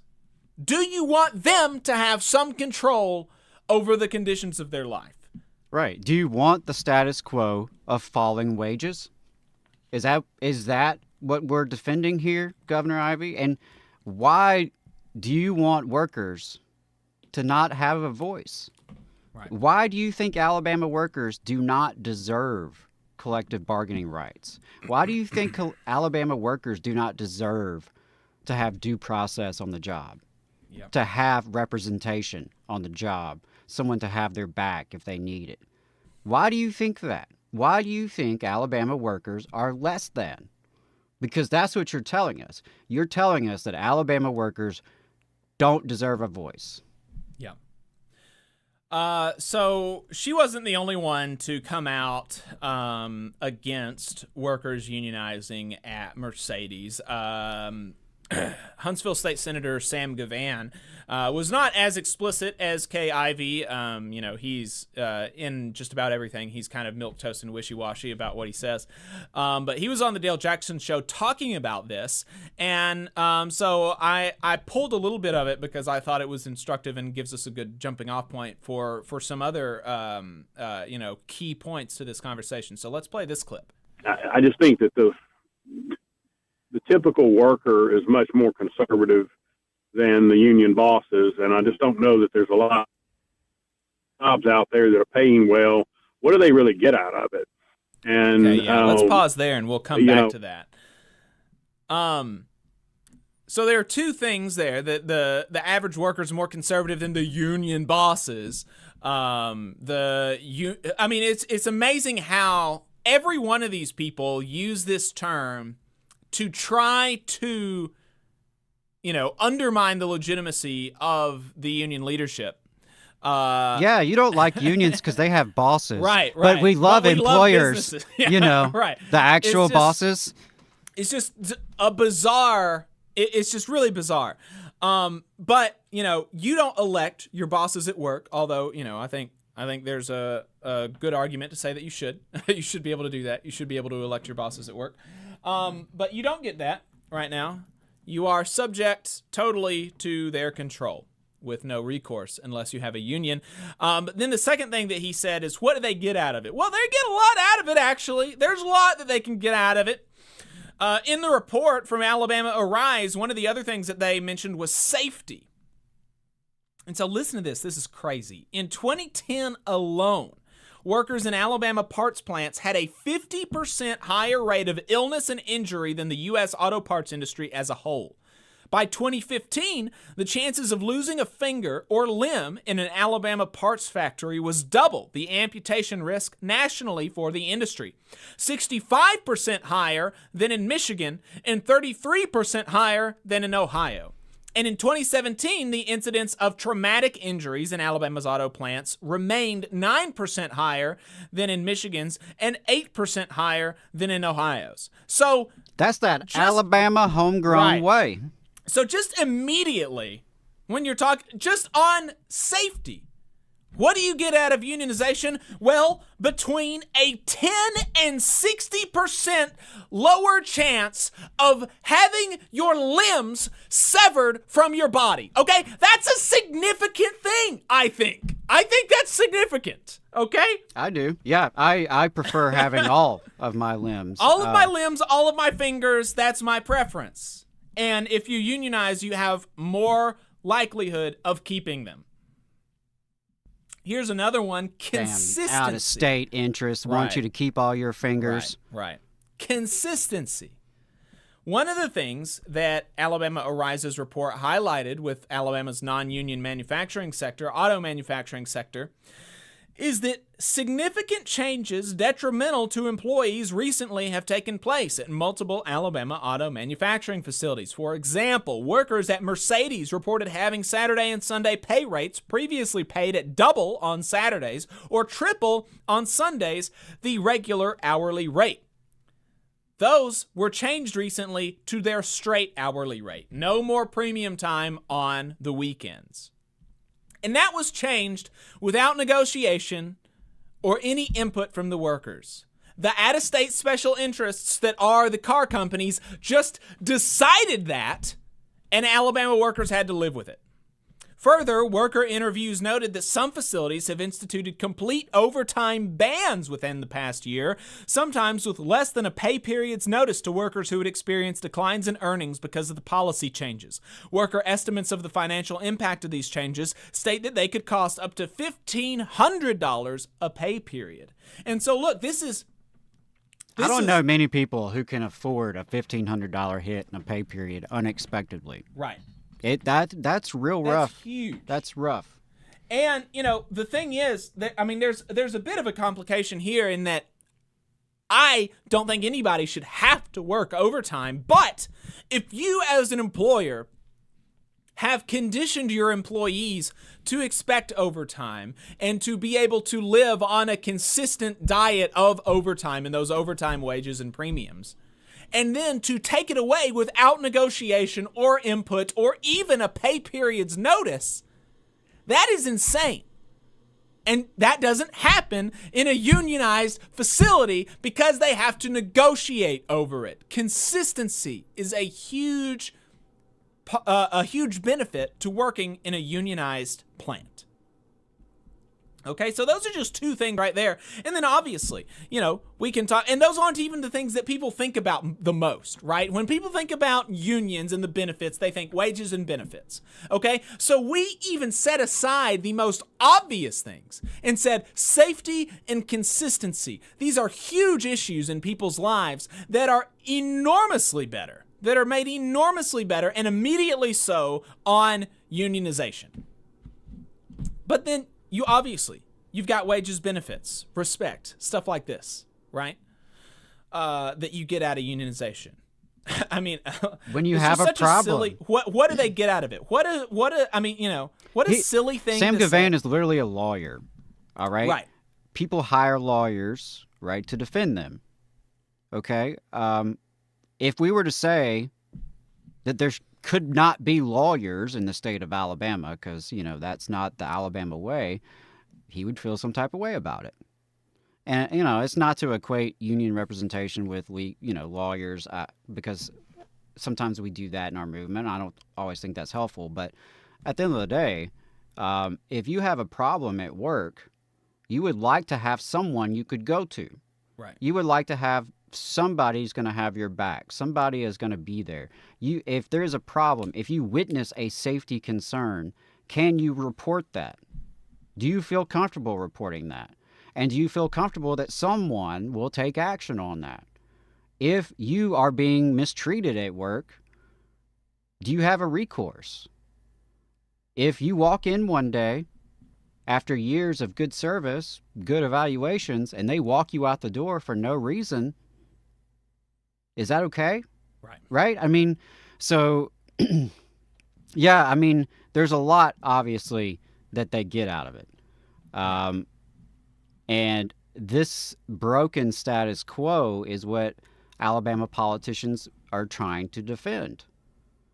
That's what they want to defend, where poverty is widespread and where you should be grateful to get a job like Hyundai or Mercedes, even though they're paying you less than they used to, even though things keep getting worse and no one asks you about it and you don't have any choice in it, that you should just be grateful for that because, hey, I guess it could be worse. You could be working at McDonald's or KFC alongside prison labor. Oh, wait, actually, if you're in the auto supply chain, you're probably already working alongside convict lease labor, if not children, if not both, in the case of Hyundai. But, that's the Alabama homegrown way that we're supposed to defend. Yeah, exactly. And so, yeah, he says, so let's play the rest of that clip. I just think that the typical worker is much more conservative than the union bosses, and I just don't know that there's a lot of jobs out there that are paying well. What do they really get out of it? And, the reason we've had growth that we've had in Huntsville is because we're a right-to-work state. We wouldn't have gotten any of these car plants if we weren't in the state of Alabama, if we weren't a right-to-work state. And, we'll just see how the workers vote, but that area over there is still a pretty conservative area. And I just would be surprised if I know they're not all from Vance. I mean, they're going to come from different areas, but it's still a pretty conservative area of the state. So there we go. The growth happened because of right to work and because of implicitly the low unionization rate. And, I don't want to, I'm a union partisan. I'm a partisan for the workers, but the way best to do that is to work in reality, I think. I think the best way that you can be a real an effective partisan for working class people is to live in reality. And there is a reality to the fact that Alabama has gotten these investments because of our low road approach. These companies came to Alabama because the leaders of Alabama said, the workers of our state are more easily exploitable than the workers in Michigan, and we will facilitate that exploitation. Okay, so there is a truth to that. But just because there is a truth to that does not mean that is the truth. That is not the only truth.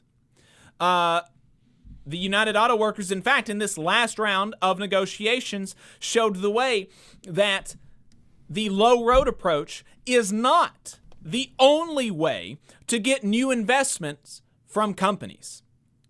In the lead up to the UAW's negotiations, the Stellantis closed the Belvidere plant in Illinois, eliminated thousands of jobs. This was in the lead up to the negotiations, and during the negotiations, the UAW was able to get them to reopen this plant. That is the first time in the history of American automotive manufacturing, as far as I'm aware, that an indefinitely idled plant has been reopened by the same company. Sometimes companies will come in and take over previously held manufacturing plants. But this is the first time, as far as I'm aware, that it's been reopened by the same company. That was because of worker power. And not only was the UAW able to get Stellantis to reopen the Belvidere plant, they were also able to get Stellantis to commit to the opening of a battery plant on the same campus in Belvidere. So, offering up our citizens as a sacrifice to the market is not the only way to get investment. We can also pry investment from the hands of the capitalists. We can force them to invest by our power, because we can say, if you don't invest, then you don't get anything, right? You can strike. That's what UAW workers at the big three American automotive manufacturers said. They said, if you don't reopen the Belvidere plant, Stellantis, then you will face an increasing strike. And so Stellantis was forced to do that. And so, and that just shows, another angle to the fact that what is happening right now is out-of-state special interests are telling Alabama how to do business.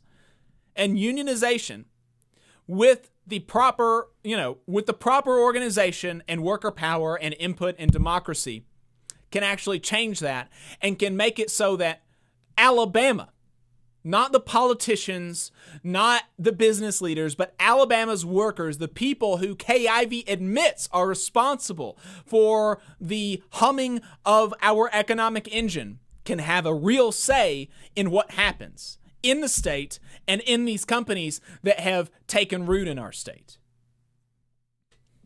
So that's the answer to that. That's the answer to that. Is there some, have we gotten this growth largely because of the low road approach, lack of unionization, workers being offered as sacrifices by our political leaders? Yes, that is in large part why we have gotten this investment. But that is not the only way to attract investment. And in fact, I would argue that the other way that I've just laid out of getting investment is better for working people and for the state's economy. So there we go. UAW workers at Mercedes should unionize. That's my hot take. So we've still got a lot of stuff to get to. 844-899-8857 is the phone number if you want to call in, if you have anything to add. Let's talk about this.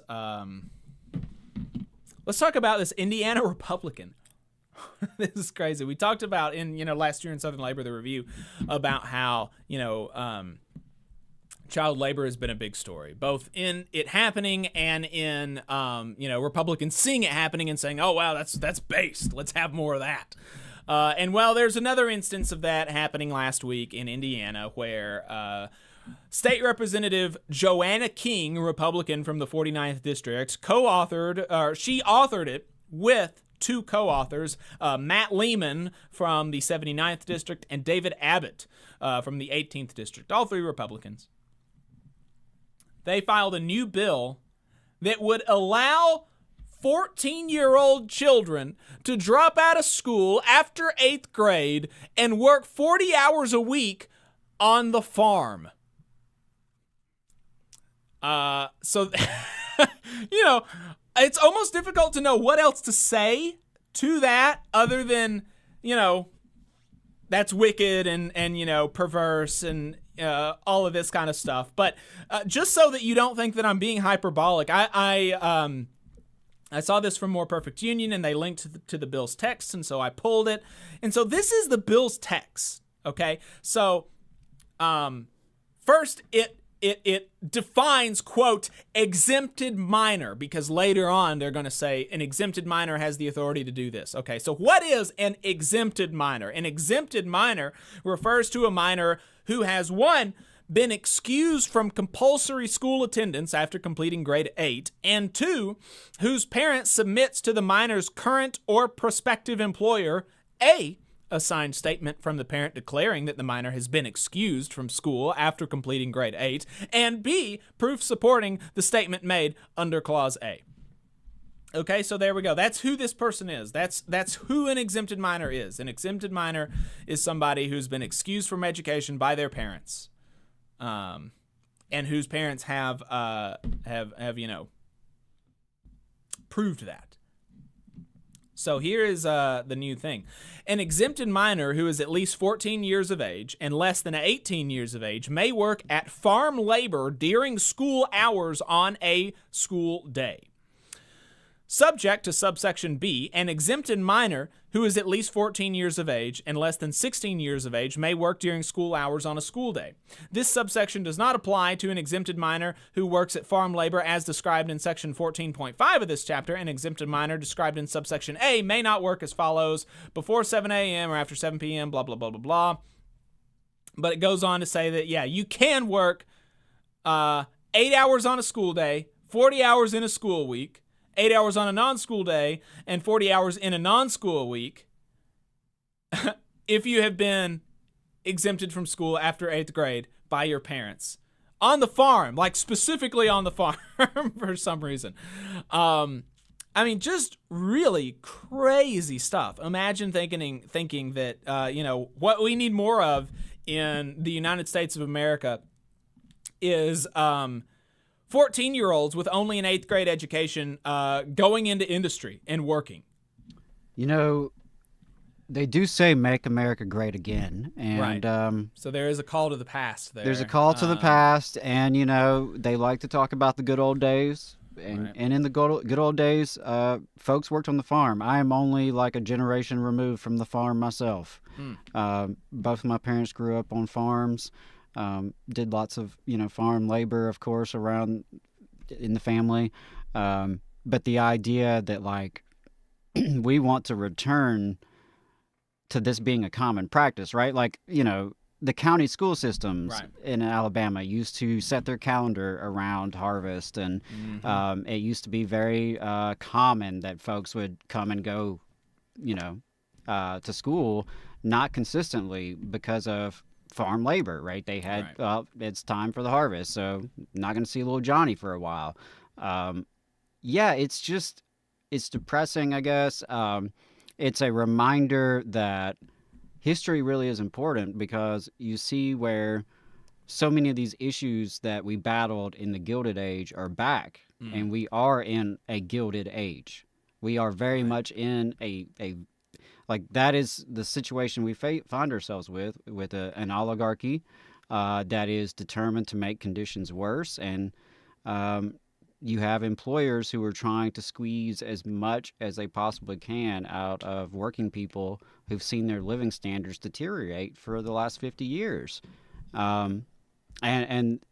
This battle over child labor is an area where our labor movement better be involved and better be vocal, because it's too important to move backwards on this.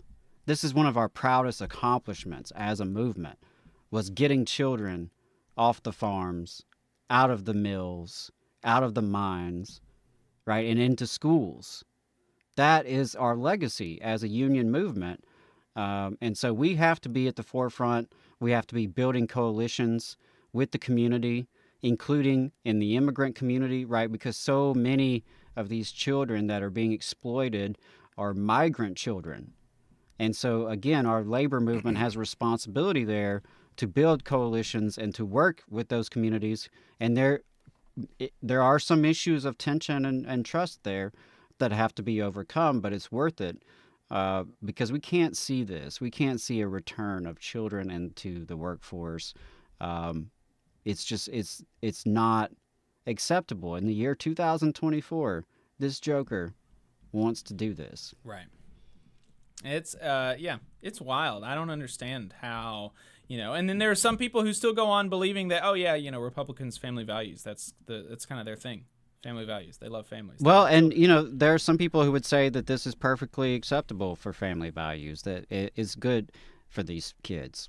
And that, these are probably the kids who aren't going to college anyway, right? Right. So at least they're doing something productive, right? And I just really find that offensive. Every kid deserves an opportunity to be a kid and to learn as much as they possibly can so they can go on to be the kind of adult that they can be to the fullest of their potential. And, to exploit children. It also reminds me that we as a labor movement have to be really engaged with young people and have to be in communication and dialogue and building relationships with the young people because you go ask a lot of 14-year-olds and they might actually be down for it. Because a lot of them are disgruntled with school, right? School feels very much industrial and oppressive to a lot of children.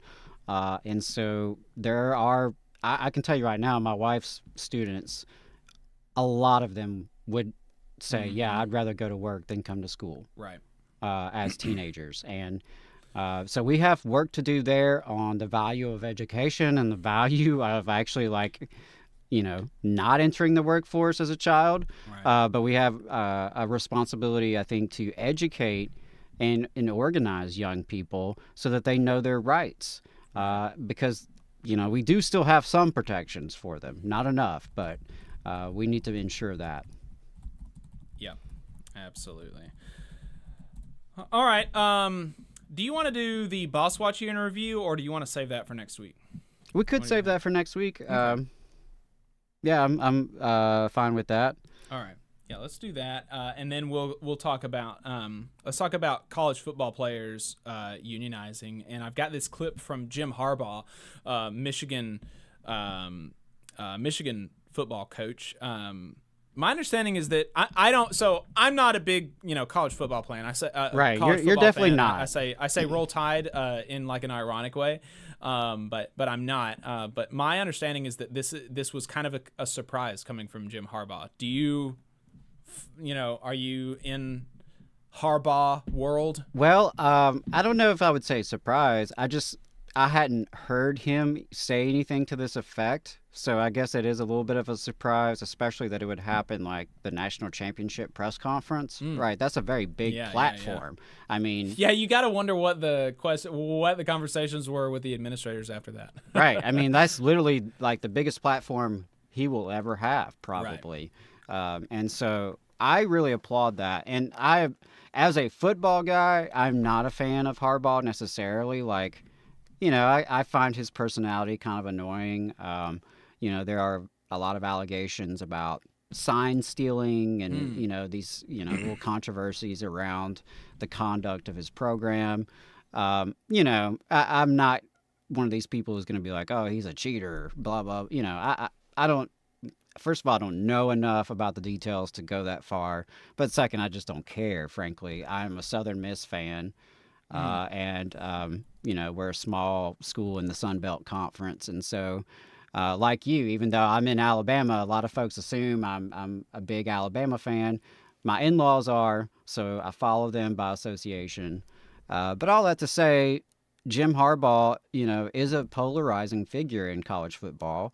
A lot of people do not like him. But it's interesting, like I said, the fact that here he is on the peak of accomplishment. And I don't think a lot of people would have expected, him and Michigan to win a national championship a couple years ago. It just, what was at one point he was in danger of losing his job not too long ago. I remember that there was a lot of talks about whether or not he was going to be brought back. And so, yeah, I mean, I think that's a really interesting thing that such a prominent coach would take a stand for the players. Right. Yeah. Well, so let's play this clip, and then we'll talk about it. The thing I would change about college football is to let the talent share in the ever-increasing revenues. We're all robbing the same train, and the ones that are, in the position to, do the heavy lifting, the ones that, risk life and limb out there on a football field are the players, and not just football players, student athletes. The organizations are fighting hard to keep all the money. The universities, the NCAA, the conferences, and it's long past time to let the student athletes share in the ever-increasing revenues. I mean, it's billions. I mean, I keep reading facts and about how much money's being made. I mean, product placement. Yeah, I can't have a can of a different kind of soda up here. I got to put it into a cup here. I mean, everybody is, they're maximizing every single revenue source there is, and but they're not sharing it with the talent. I mean, and there's no business that would ever fly. I mean, the Supreme Court has said the same thing. So, yeah, that's a big one. Yeah, I would change that one. And yeah, so there you go. There needs to be a voice for the young people, the student athletes. Right now, there is no voice. I mean, there are armies of attorneys, and I've seen them. At the NCAA, I've seen them at the universities, the conferences, and then if they don't have enough firepower legally, I mean, they go out and hire the tall building law firms, and they get more firepower. It's just, but there's no voice for the student athletes right now. Yeah, so there you go. I mean, he doesn't come out and say unionize now, but, I mean, it's pretty clear the illusions that he was making, workers having a voice, the players having a voice on the job, and alluding to, the Supreme Court case where they declared, the NCAA was a cartel, and, right now the NLRB is in federal court with the NCAA over whether or not players are employees, and so this is a very big deal, and he's exactly right at that. The people who are making this money possible are the ones who are benefiting least from it, and that's just an insane thing to. That's an insane state of affairs. The New York Times and I do want to just pause right there to say there are some players who are making extreme amounts of money right now because it is like the Wild West and so loosely regulated through the NIL, the name, image, likeness deals. There are backups. Like Arch Manning is a backup quarterback, but because of his name and his family and his, and his future potential, he is making more money than a lot of the coaches and a lot of star players in other schools. And so it's very inequitable. Right. Very inequitable. Yeah, so the New York Times had a piece out towards the end of December about this case in federal court that the NLRB has taken NCAA to court for. At what point should college athletes be considered employees? And they talked about a lot of the testimony or a lot of the arguments being put forward by the NLRB. And a lot of it is about how much time college football takes up in the lives of college football players and how restrictive it is. And so I wanted to read y'all some of this because it is wild, and it's, the extent to which this is true even on down the line of like less and less, valuable quote unquote players is pretty wild. Over the opening days, Amanda Laufer, the lead attorney for the general counsel, sought to demonstrate through the testimony of two recent former walk-on football players. Walk-on football players, right? I mean, that's not, we're not talking about, people that Nick Saban is going to his parents' home and trying to get to come on the team. These are people who was like, yeah, I'm at Alabama, why not play football, right? These are the types of people that we're talking about. So they sought to demonstrate that USC, University of Southern California, exerted extraordinary control over the athletes, even ones who were not rewarded with scholarships or earning hundreds of thousands of dollars in endorsements, like Caleb Williams, the team's Heisman Trophy winning quarterback. So here's one testimony from Outlaw. In addition to fingerprint monitoring of their dining hall attendance, the class monitors, which is it's like a thing that the college football programs have that the players, that they check in on the players to make sure they're attending classes. And so like the players actually have to, according to this testimony, send pictures to the class monitors to prove that they are in classes that they're supposed to be in. The near daily hydration and weight checks. Players were also required to remain in the team hotel when they were on the road unless they left with the team, even if the game was many hours away. Laufer asked Outlaw, the football player, if he could meet a friend for coffee. No, Outlaw said. Could he visit the Space Needle while the team was in Seattle? No, Outlaw said. Both players described a point system under the current head coach, Lincoln Riley, and his predecessor, Clay Helton, in which being late or missing meetings, meals, weightlifting sessions, or classes would add up to punishment from the team. Outlaw testified that on Monday mornings, Riley would stand up in front of the team and read a list of the previous week's transgressions. For each one, every player would have to do one up-down, an exercise where players drop down to do a push-up to a push-up position, then back up. Outlaw, who ran track at the University of Virginia for 4 years before he transferred to USC and joined the football team, said that while some workouts are considered voluntary, the NCAA has hours restrictions on team activities, players are expected to participate. Quote, they'd say things like, no, this isn't mandatory. You don't have to do it, Outlaw said with a smile. But it's also not mandatory for us to play you in the fall. This contrasted with the picture that Abrams had illustrated of football as an extracurricular activity that is part of the institutional fabric of the school. Athletes, quote, don't come to USC with the intention of punching a clock, he added. Abrams sought to make the point in his cross-examination that players had gained skills like discipline and leadership from playing football that would benefit them long after college. Abrams, Nash, and Rick Penns, the lead counsel for the NCAA, tried to draw a connection in their questioning of Outlaw and Hollenquist between the demands of college football and those of high school football, where the players also had coaches, schedules, and rules to follow. But Laufer noted that those are also characteristics of professional football.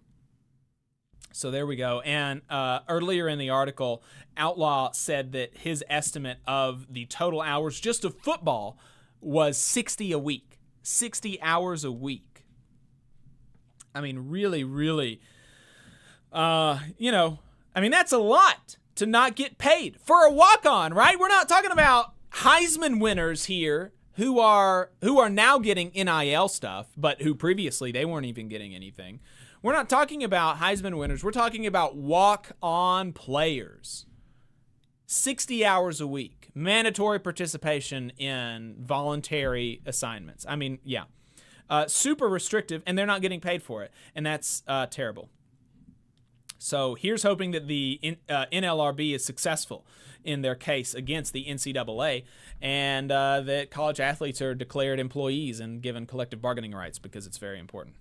Yeah, and I just want to encourage, I think collective organization is the best way that the players are going to get an equitable deal out of this, right? Like, if they just think of this individually, some of them will win, but a lot of them won't. Right. A lot of them aren't going to make it to the pros. A lot of them aren't going to get these big NIL deals while they're in college. You know, a lot of them lose scholarships. And so by coming together collectively, they can work out a deal, much like the professional athletes, right? NFL, the NBA, the NHL, all of these athletes that are professionals who are doing similar work, they have union contracts.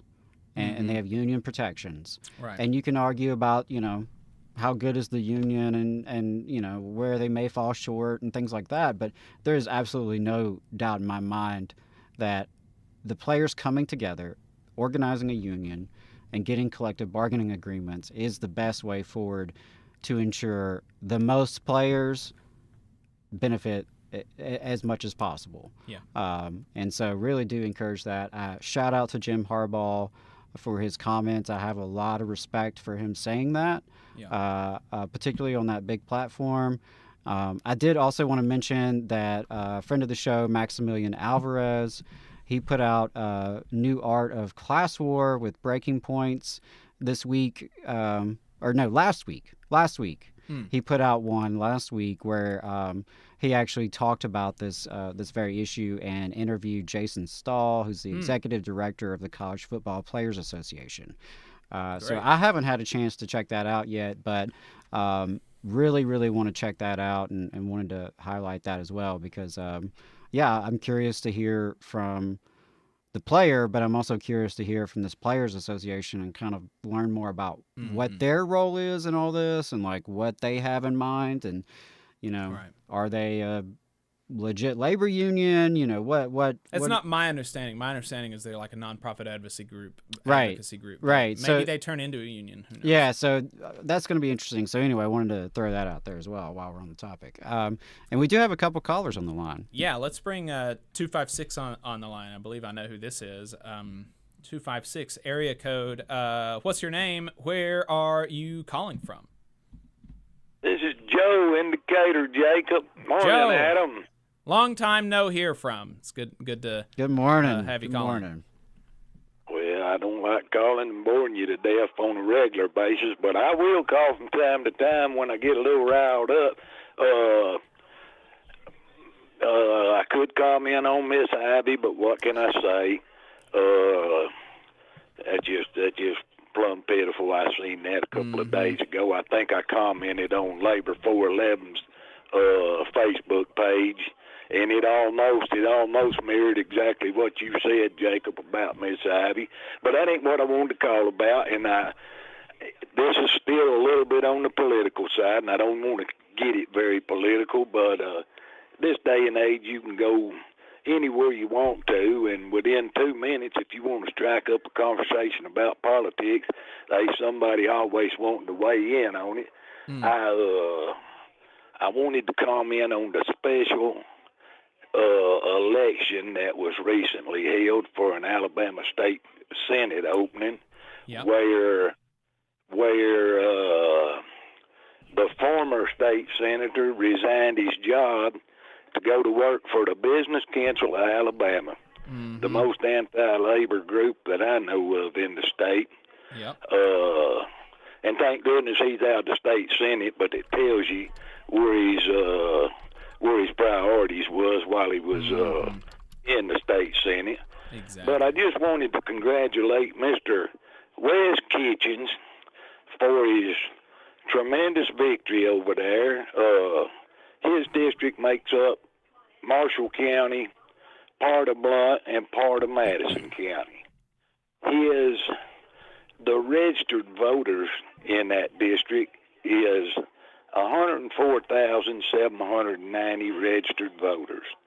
Now, bear in mind that there wasn't a Democrat or Democrats running in a primary. We can't even manage to muster up somebody to run in a primary election anymore.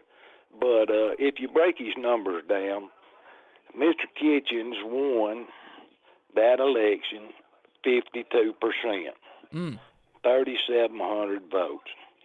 Second place was a Mr. Colvin, 38% with 2,700 votes.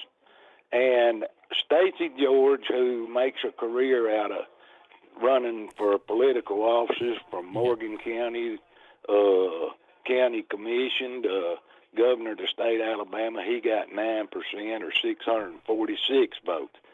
Now, I think Stacey probably pulled a Lauren Boebert somewhere in the last couple of years and run over there to Marshall County where he might get elected at something over there. But what the statement I really wanted to make, and bear in mind, I know the turnout would have been better if this was a general election, a Democrat versus a Republican. That brought voters out more on both sides.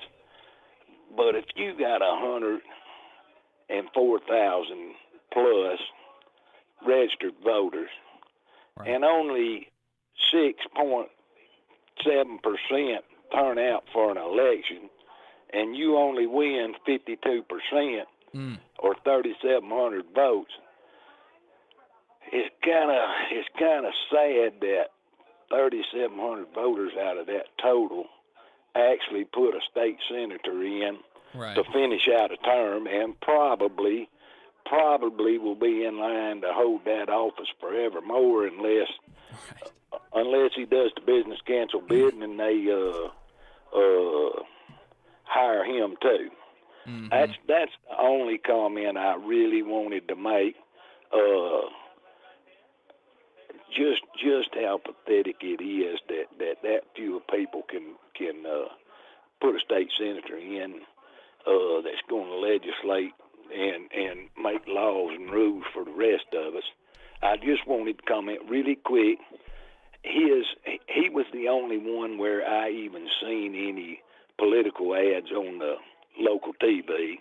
Same. And I just want to thank him for cutting my taxes. He said he cut my taxes somewhere, and I hadn't really noticed that, but maybe I need to look a little harder.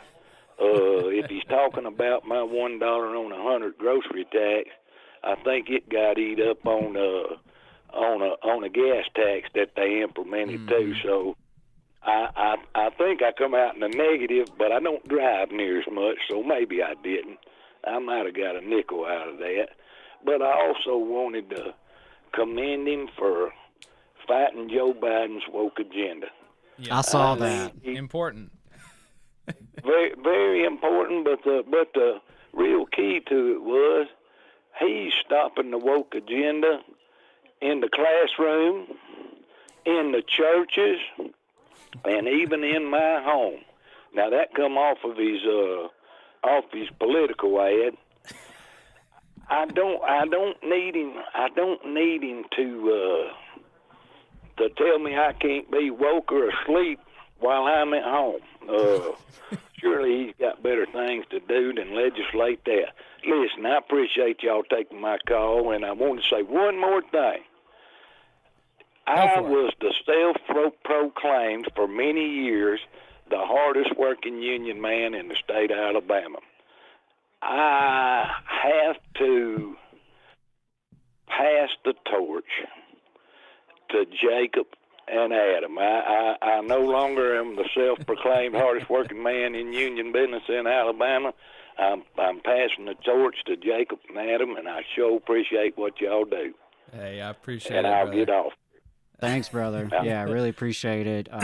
I'm glad he mentioned the West Kitchens. Yeah. Well, yeah. and you know the thing that folks outside of Alabama may not know, the controversy there that happened between Wes and the other people that were running for office was that even though Wes Kitchens was I mean, apparently very effectively fighting the woke agenda in the classroom.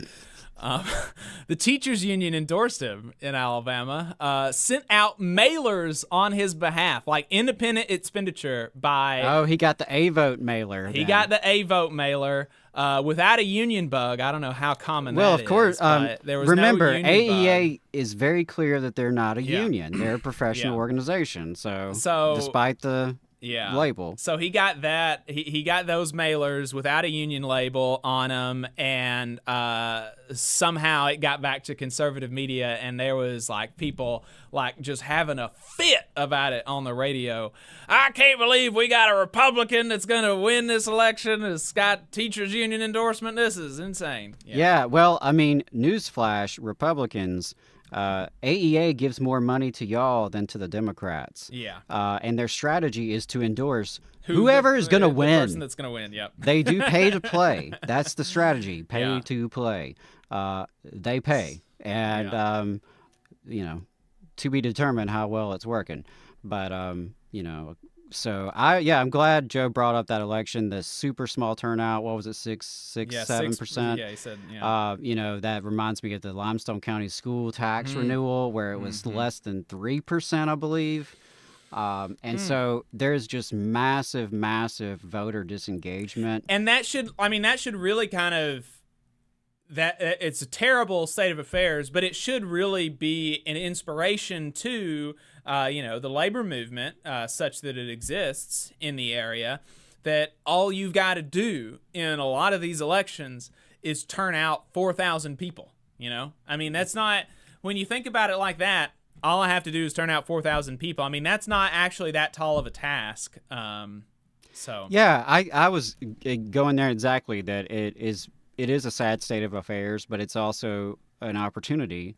It tells us that the vast majority of people are not really, you know, consenting to this. Yeah. For one, you know, you could argue their lack of vote is a consent, and I guess perhaps it is, but, you know, the vast majority of people are not showing up to the polls to vote in these far-right people. It's just not happening. It's the vast majority of people are not voting at all because, well, what do they have to vote for? I mean, there's not a lot of candidates, you know, to choose from. And so, you know, there again, the Alabama Democratic Party continues to be incapable of being a functional political party, to be a functional second party, a viable alternative, because they seem unable to recruit candidates.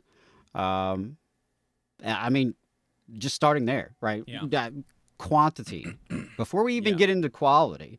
Right. Quantity. They're struggling to get names on the ballots, and then, you know, where they get names on the ballots, you know, there's questions there. So it's just a real shame, because at the end of the day, working people in the state of Alabama do not have political representation.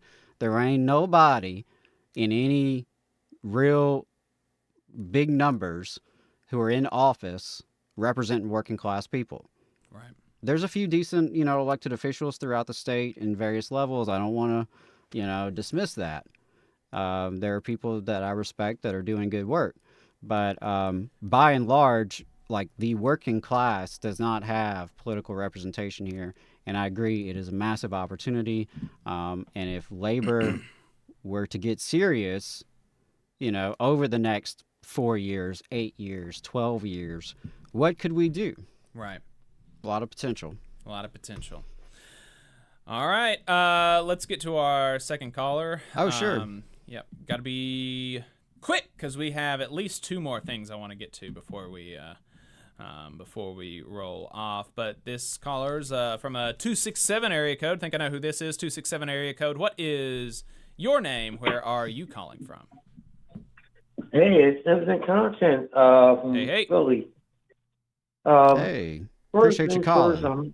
I appreciate y'all. I'm still in a grieving process.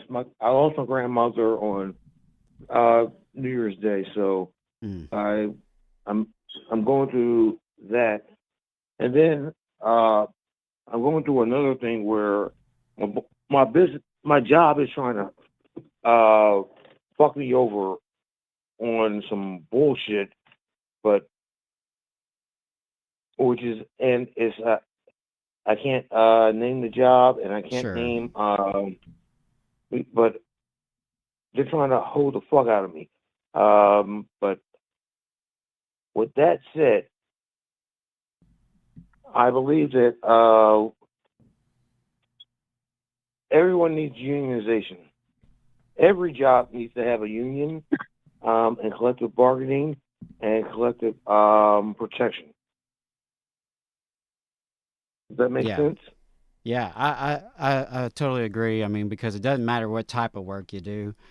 We all want to be treated fairly, right? We all want it to be paid fairly. We want to have a safe environment. We want to have time for our families. Want to retire with dignity, Sometimes right? It's not just about pay. It's more about rights. Right. And when it comes to rights, that means that you need to go ahead and have the right and privilege to go ahead and do your job and not have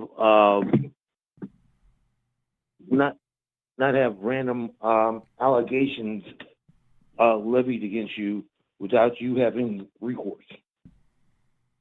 Yeah, absolutely. And that's a situation too many workers experience right now where, you know, one false accusation, one honest mistake, one misunderstanding, one jerk supervisor, and they can lose their livelihood. Yeah, and the thing is, I'm like, look, it's like I don't have recourse. It's like, so a random motherfucker can go ahead and say, I think that he did A, and my job's online. But I can't say, oh, well, why can't I call this motherfucker to the carpet to for them to prove their allegations. Right. And that's like I'm like nuclear hot, and I'm also like my management, like my team, they know who I am, but I can't. Their hands are tied in a way, and I have to go ahead and either beat this L or keep it moving, because even if I beat this allegation, I'm done. I worked through all. Just like, you know, I'm a pharmacy technician, certified pharmacy technician, and I had to deal with all the hell of COVID, and I have people coming in with some pointless bullshit, which I know that is not. These are not charges that I can fight properly. Right. And I got to fight a pointless battle against a random allegation and charge, and have my name and my my reputation put up there. Right. Yeah. Well, best of luck, man. Yeah, seriously. I wanted to. Have you all seen the? I know you all are going to cut me off, but do you see what Keith Ellison is doing in Minnesota? I have, yeah. It's very very exciting. Something that we wouldn't see, unfortunately, the Alabama Attorney General doing. Keith Ellison is very vigorously pursuing charges against a poultry plant, I believe, for child labor. I believe it's a dairy plant, but okay, yeah. But I just thought that I know. Look, you all, it's been like a couple weeks, so you all haven't been on, but I thought I would just bring that up to you all and I know that you all have people that want to get on, and I just want to let you all know what I'm going through.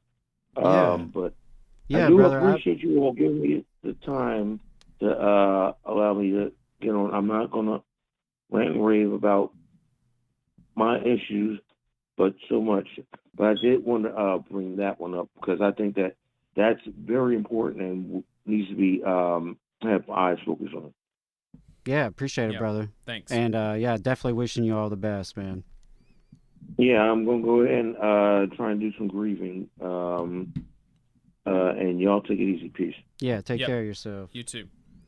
That was cool about the Keith Ellison thing. I didn't know that. Yeah, $3 million wage theft lawsuit. It's not often that wage theft is pursued by an attorney general, so that is very cool. One of the largest wage theft cases in his office's history against Evergreen Acres Dairy. Reading this from the Minnesota Reformer, there's more details there, saying that the details of the complaint read like they were ripped from Upton Sinclair's The Jungle or George Orwell's Down and Out in Paris and London. So, wow, yeah, check that out. Yeah, glad to hear that. Could never imagine Attorney General Steve Marshall doing such a thing. No, definitely not. All right, so let's get to this clip from YouTube streamer Destiny. YouTube streamer Destiny talks about politics, and he had somebody from like Andrew Yang's thing, party in California, call in and talk about ranked choice voting and other stuff. But they got on. There was a point in the conversation where this guy who's working with the Forward Party or whatever starts talking about that, in and of itself, it would be a good to have a more diverse political class. More diverse meaning, coming from more walks of life. That it would be good if we had not only, a bunch of lawyers, but if we had, nurses and teachers and, other sorts of professions who have lived other lives and understand those experiences. It would be good to have those types of people in the halls of Congress or in state houses, etc., rather than the vast majority being lawyers. Right. Our business owners. Our cops, which seems to be the three. Right. That's your three options in Alabama. If you go down the Alabama legislature and walk the halls, you'll find business owners, you'll find cops, and you'll find the lawyers who work with both. Yeah. So I'm in agreement with that. I'm not a Forward Party guy, but I think, just all else being equal, it common would be, sense. Yeah, it would be good to have more nurses in there. Because like how many people have to have the skill set of a lawyer? There's no doubt a certain value that a lawyer brings to the table, but okay, you've got a lawyer at the table. You don't have to fill the rest of the table with lawyers. You can think about other things that would be helpful to bring to the table. Okay, but anyway, I don't want to, spoil the clip. So let's just play that because he does not have the same opinion. So let's. What about nurses or like teachers? Or people who are like on the ground level, we're working with our children, our communities and stuff. These people are not getting into office. I don't know if these people could govern. Do you think that a nurse has the prerequisite ability to govern effectively? Is this somebody that would be like an effective politician? Why not? Because they don't have the necessary skill set to communicate with all the varying levels of government that they would need to, or the necessary skill set. Do you know what nurses have to do on a daily basis? Like take care of patients in hospitals?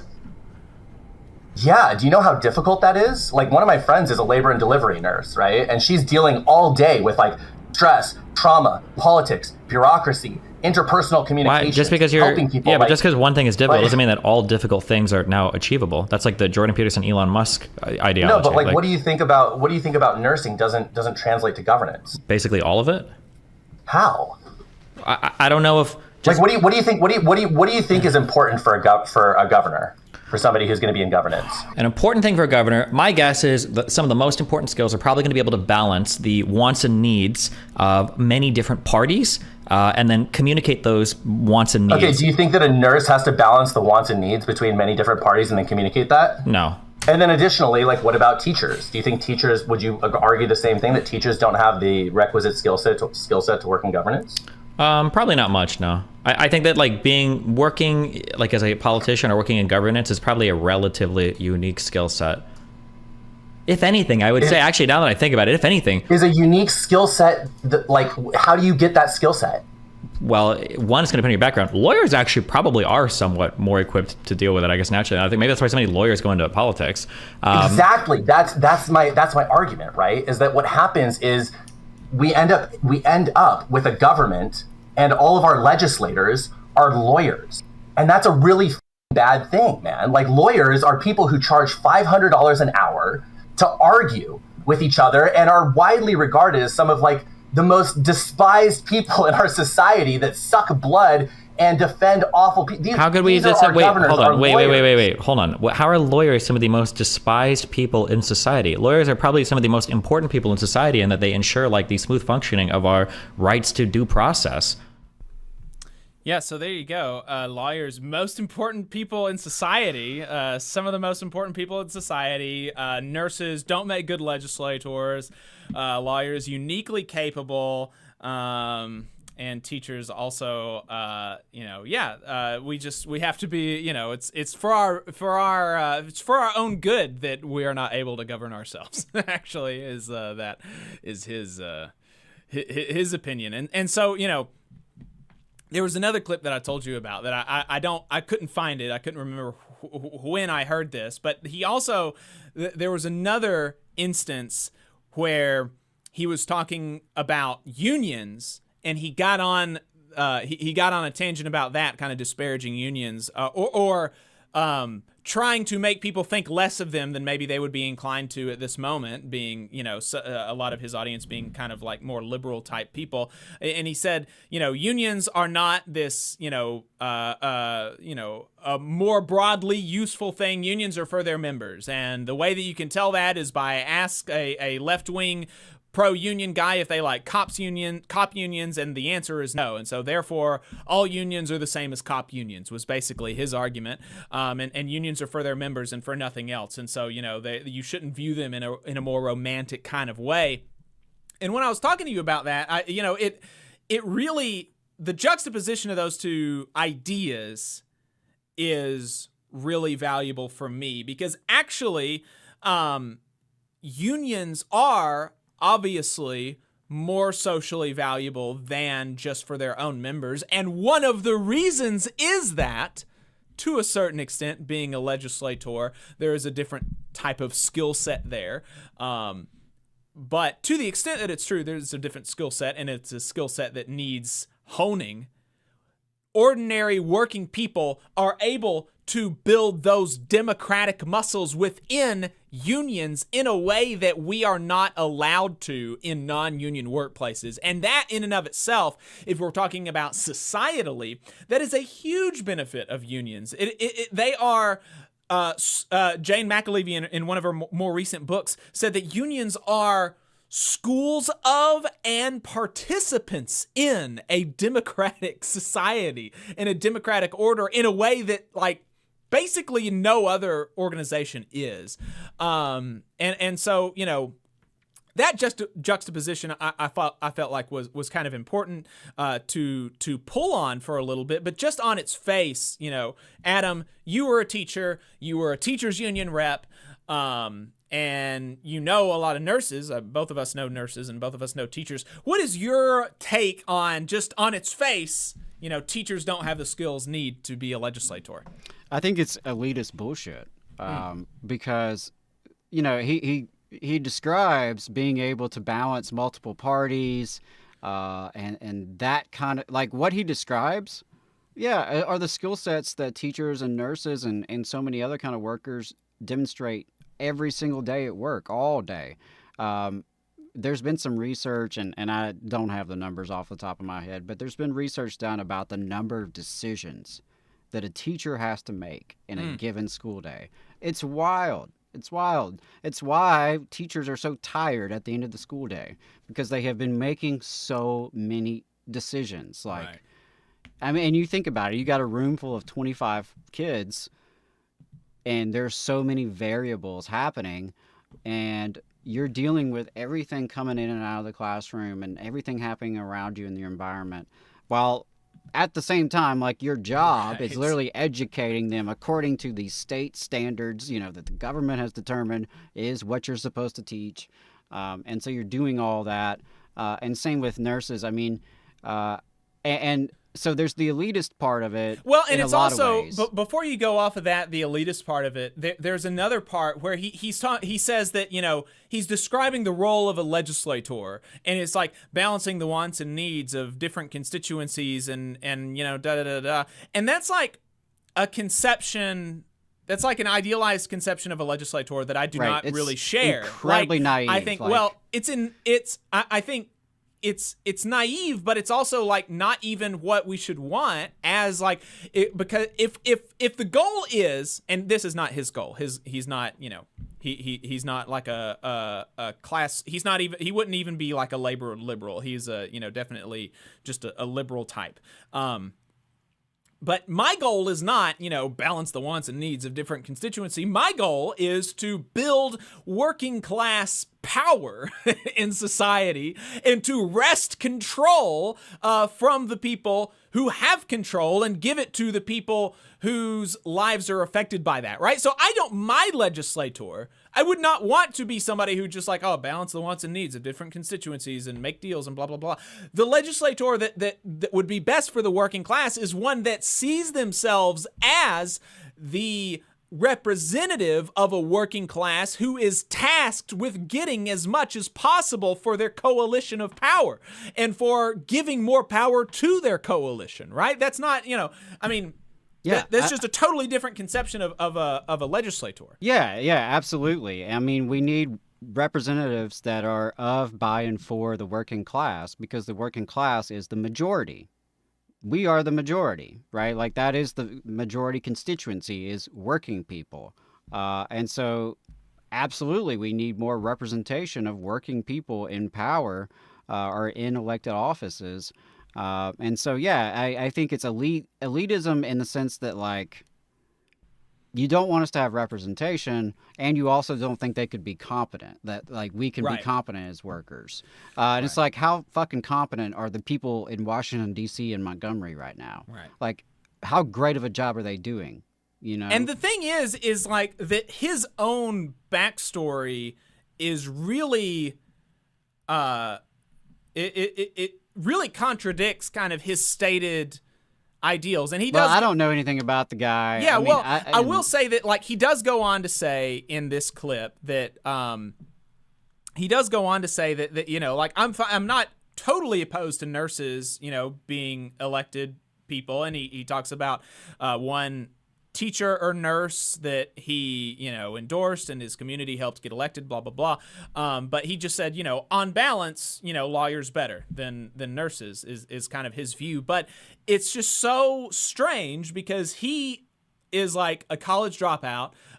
He was a carpet cleaner before he became a professional video game player, and then into and now has kind of parlayed that into a very lucrative career in politics streaming, and so, you know, he considers himself to, like, have broad knowledge on a lot of things and all of it, but he came from a working class background, and I would think that, you know, his background would make him more sympathetic to the idea that, like, it's better, you know, that capacity to be a legislator and to be a leader and to be a democratic actor is in the vast majority of working people, and it only needs to be cultivated to the extent that it is not that it doesn't present itself. It needs to be cultivated.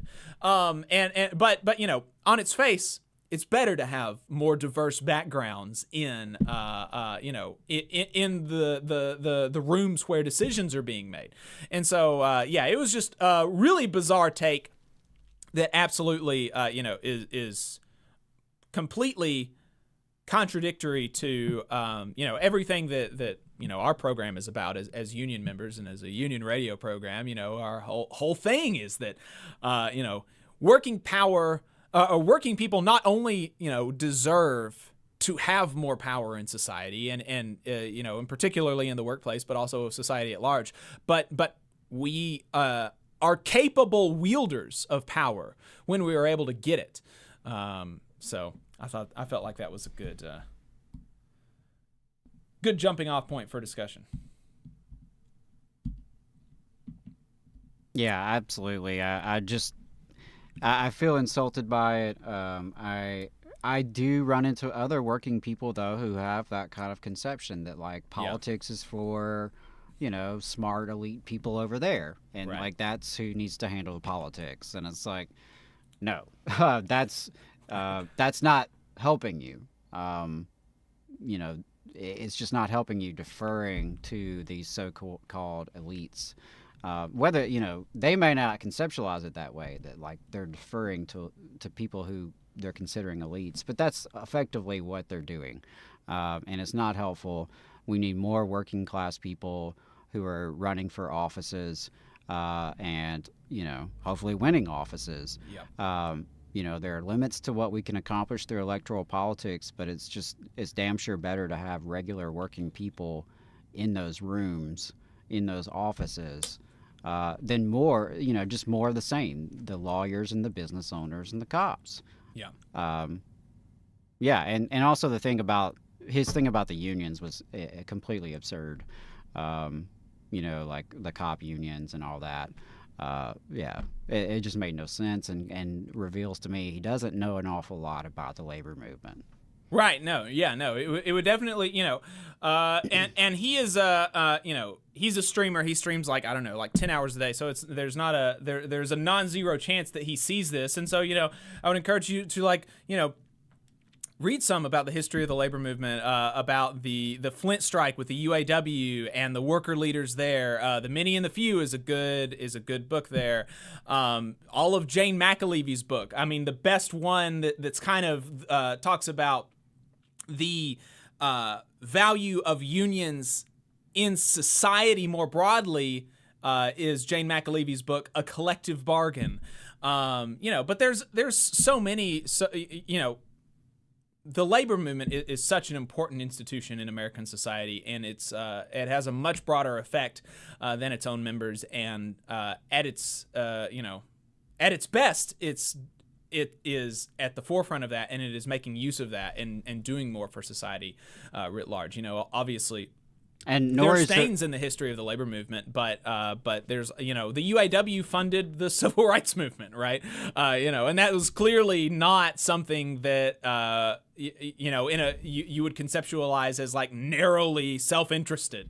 You know, there was a societal goal there that the UAW had when it came to power. Right. Yeah. I mean, not that they were the only funders or anything of that nature, but that they were involved, and they very much were, and labor always has been involved in these human rights struggles. But also, like, just to push back on one more thing there, like the idea that, oh, well, unions are just for their members. Okay. Like, unions represent workers.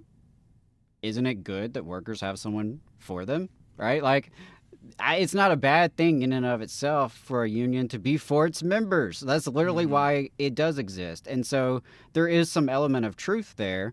But yeah, any just cursory knowledge of history reveals that labor absolutely extends outside of just narrow, you know, shop floor interest of their particular members. But there's nothing wrong with that either. That is, in fact, a good thing that workers do have representation. Yeah, it speaks to the value of the labor movement that, like, from, you know, on the spectrum, you've got, like, okay, some of the worst examples of unionism is, you know, bread and butter, I'm making my members' lives better, right? You know, it's like, it's not a bad thing. Two, you know, the really aspirational, you know, society changing, progressive leadership from, you know, the foundation of the UAW and other unions. So, yeah. Got this other clip, got this final clip that I have, but did you want to instead talk about the MLK conference? Yeah, let's do that since it is happening this weekend, and I got a chance to stop by yesterday in Montgomery. So the 2024 AFL-CIO MLK Civil and Human Rights Conference, bringing together union members, organizers, activists, and leaders in historic Montgomery, Alabama to address civil rights and social justice challenges facing working people. It is taking place January 12th through 14th. So opened up yesterday. The theme of the 2024 conference is Our Voice, Our Ballot, Our Future, honoring Dr. King's vision for collective action at the voting booth, in the community, and in the workplace to safeguard the pillars of our democracy. Each day of the conference will explore different aspects of the theme, with deep dives into community engagement, civic engagement, and political strategy, and the evolving landscape of workplaces and democracy. So yesterday was opening remarks, of course, from AFL-CIO President Elizabeth Shuler and the Secretary-Treasurer Fred Redmond. There were a couple panels as well that I got a chance to attend, and also remarks from the Acting Secretary of Labor, Julie Sue, which was interesting. Today, I see where former Alabama Senator Doug Jones will be there in attendance. There's going to be, workshops and things of that nature happening. State Representative Laura Hall, I believe, is on a panel. And so that's a little bit about the conference. Like I said, I did stop in yesterday. Let me start, I guess, with the positives. I'm really, really appreciative that something like this is happening in Alabama. I'm appreciative of Isabel and Danielle at the AFL-CIO for allowing me to attend on a media pass yesterday. Appreciate that. So very thankful that I got a chance to pop in. It was well attended. They said 800 strong. So they were having to bring in a lot more chairs to the main room. So seemed like maybe it exceeded expectations. So those are all positives. Pretty good vibes, I would say. A little bit. The state Alabama AFL-CIO convention was pretty low energy, I would say, compared to this conference. Diversity-wise, it was definitely a lot of black members were there. It is, the MLK conference in Montgomery, and a lot of unions sent a lot of their black leaders to attend, frankly. And so, but there was a pretty good diversity, a good mix of white, black, Hispanic. There was not a ton of folks under 40. Probably not a surprise to folks, but yeah, not a lot of young people. Though I could tell from some of the programming that they were trying to intentionally bring young people into the conversation, and I do appreciate that.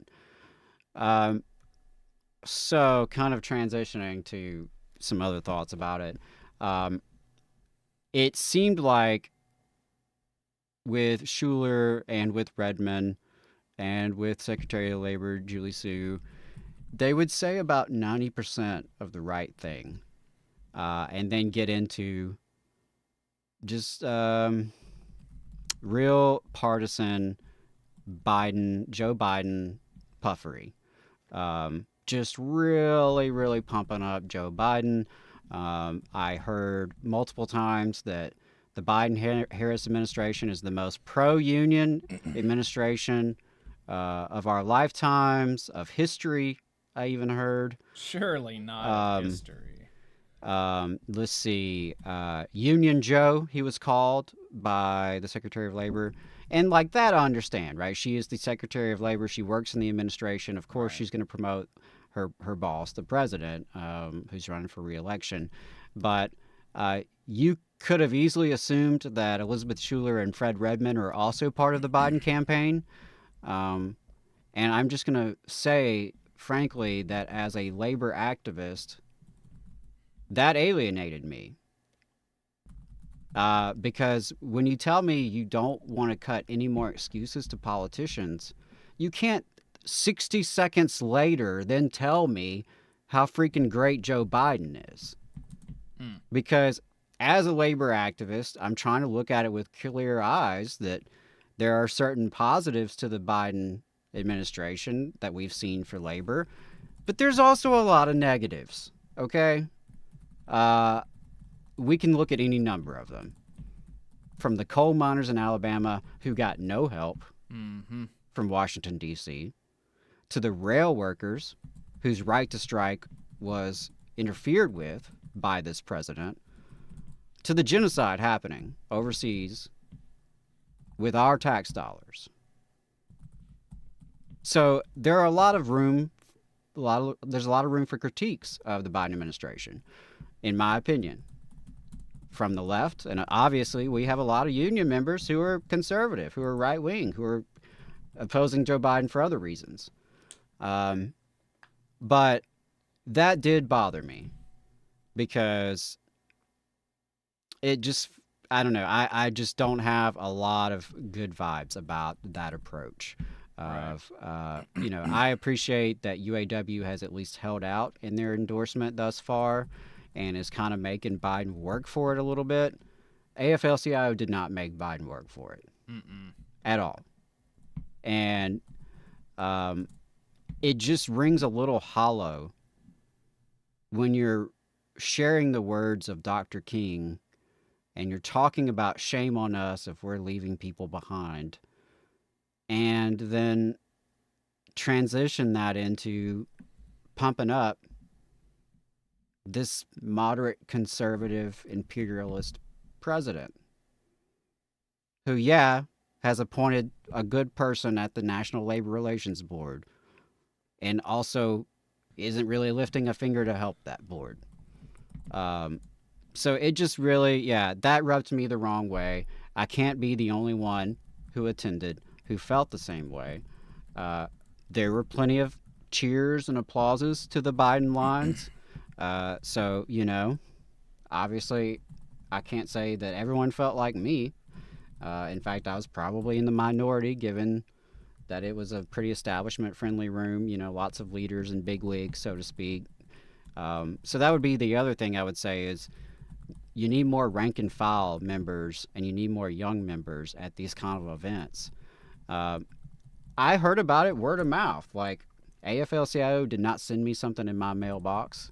They did not email me. I am a labor activist. I am political coordinator for IATSE Local 900. I'm trustee for the North Alabama Area Labor Council. I have involvement in other campaigns as well, and co-host the Valley Labor Report, the only union talk radio show in the state of Alabama. Why did I hear about it word of mouth? So I do wonder, you know, what kind of efforts are there in intentionally engaging rank and file workers and getting young workers to engage in this sort of conference, because, you know, my criticism aside, I really enjoyed my time. It seemed like a really good conference. It seemed like a really good opportunity for labor community coalition building. So there was a lot of positives in that respect. I did appreciate Secretary Treasurer Fred Redmond's words about the Alabama forced prison labor lawsuit. But as Jacob pointed out, couldn't help but notice the irony in that Mayor Stephen Reed of Montgomery spoke at the conference. And the city of Montgomery is literally one of the employers accused in this lawsuit of using the convict lease labor. That's him. Like, he's the mayor. He's the guy. Yeah. Like, that's his government. That's insane. When you sent me that, I was so flabbergasted. I did have to step in and out a little bit. So I didn't hear Mayor Reed's comments. I'm not sure if anyone kind of like pressed on that or if there was any, you know, discussion of that, like putting it in context. I don't know. I missed. So, but yeah, those were some of my observations. So again, I'm very thankful for this happening in Alabama. I hope that the AFL-CIO will come back to Alabama and not forget about Alabama. I appreciated some of the programming. It was a lot of, positive, rah-rah, which is good. But also, remember, we've been losing for 50 years. We've had a couple good years where things seem like they're turning around, even though numbers-wise, we haven't made that big of a dent. Not yet. So I think I would have appreciated more like leveling with me about the realities of where we're at and like what we have left to do.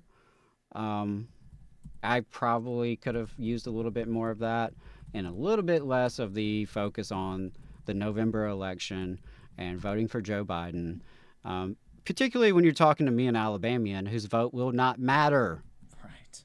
My vote will not matter in November because Alabama will go to the Republican by 20 to 30 points by any reasonable assessment, right? And we have an electoral college, which means it won't actually matter, right? So here you are using valuable time gathering movement leaders together, and we're talking about something that doesn't even apply to like half the room. Right. So yeah, those were my thoughts. I would definitely go again. And if nothing else, I got a chance to meet a lot of cool people. And, hell, that's half the reason to go to these kind of conferences is just to network and to meet cool people and hear what people are working on and hear new things. And so it was great to hear Tennessee for All and some of the really cool things they're doing not too far away from us. Heard a little bit about the Bluebird campaign in Georgia. There was a good panel on LGBTQ workers and how we advocate for and represent LGBTQ workers in our unions. And I think that was an important conversation to have in that space and with that audience. So yeah, there was a lot I liked, but the Biden stuff rubbed me the wrong way. Otherwise gave me kind of a bad taste about an otherwise good experience. But, that's my opinion. Obviously, there are a lot of union members who have bought into the Biden campaign, and, more power to you. But I particularly have a lot of critique, and I think we, as a labor movement, have to have much higher standards. It's one thing to say somebody's better than the alternative, right? But it's another thing to go on and on and on gushing with compliments and, comparisons to Franklin Delano Roosevelt. Just don't think that's been earned.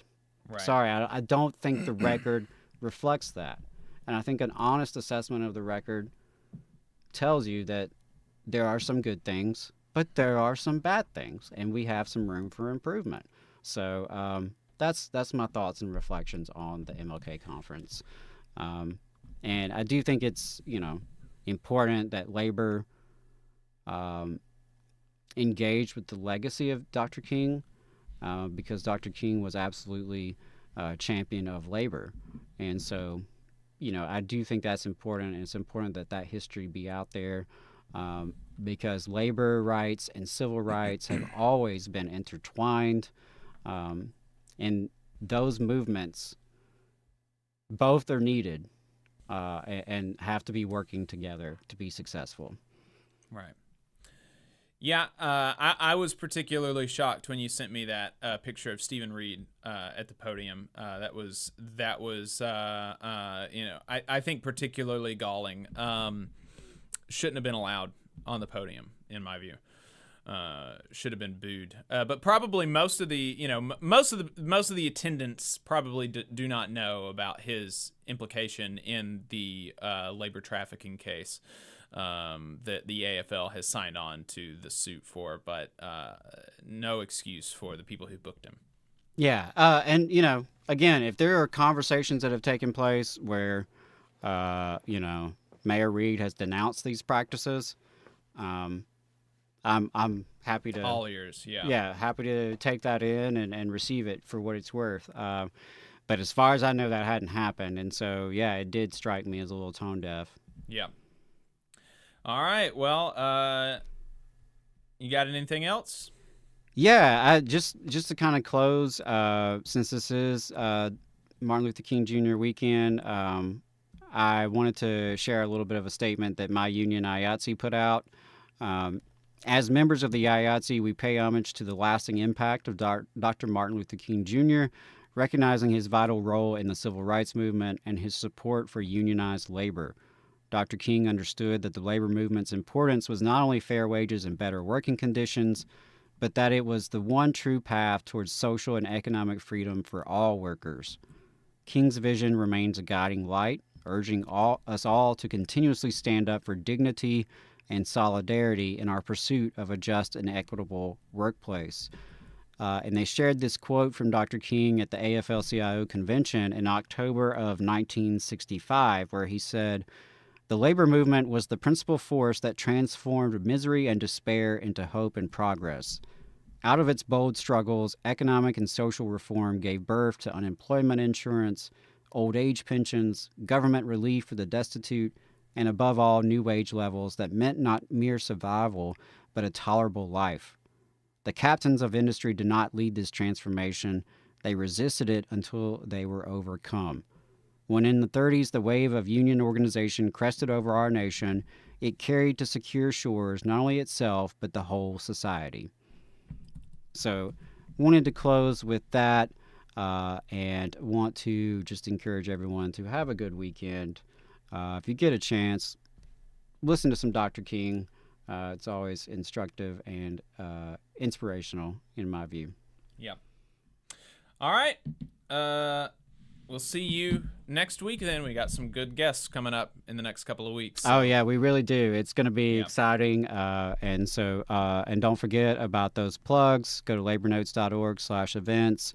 And I've got some local events here in the Huntsville area happening as well. So thanks, y'all. Solidarity. See you next week.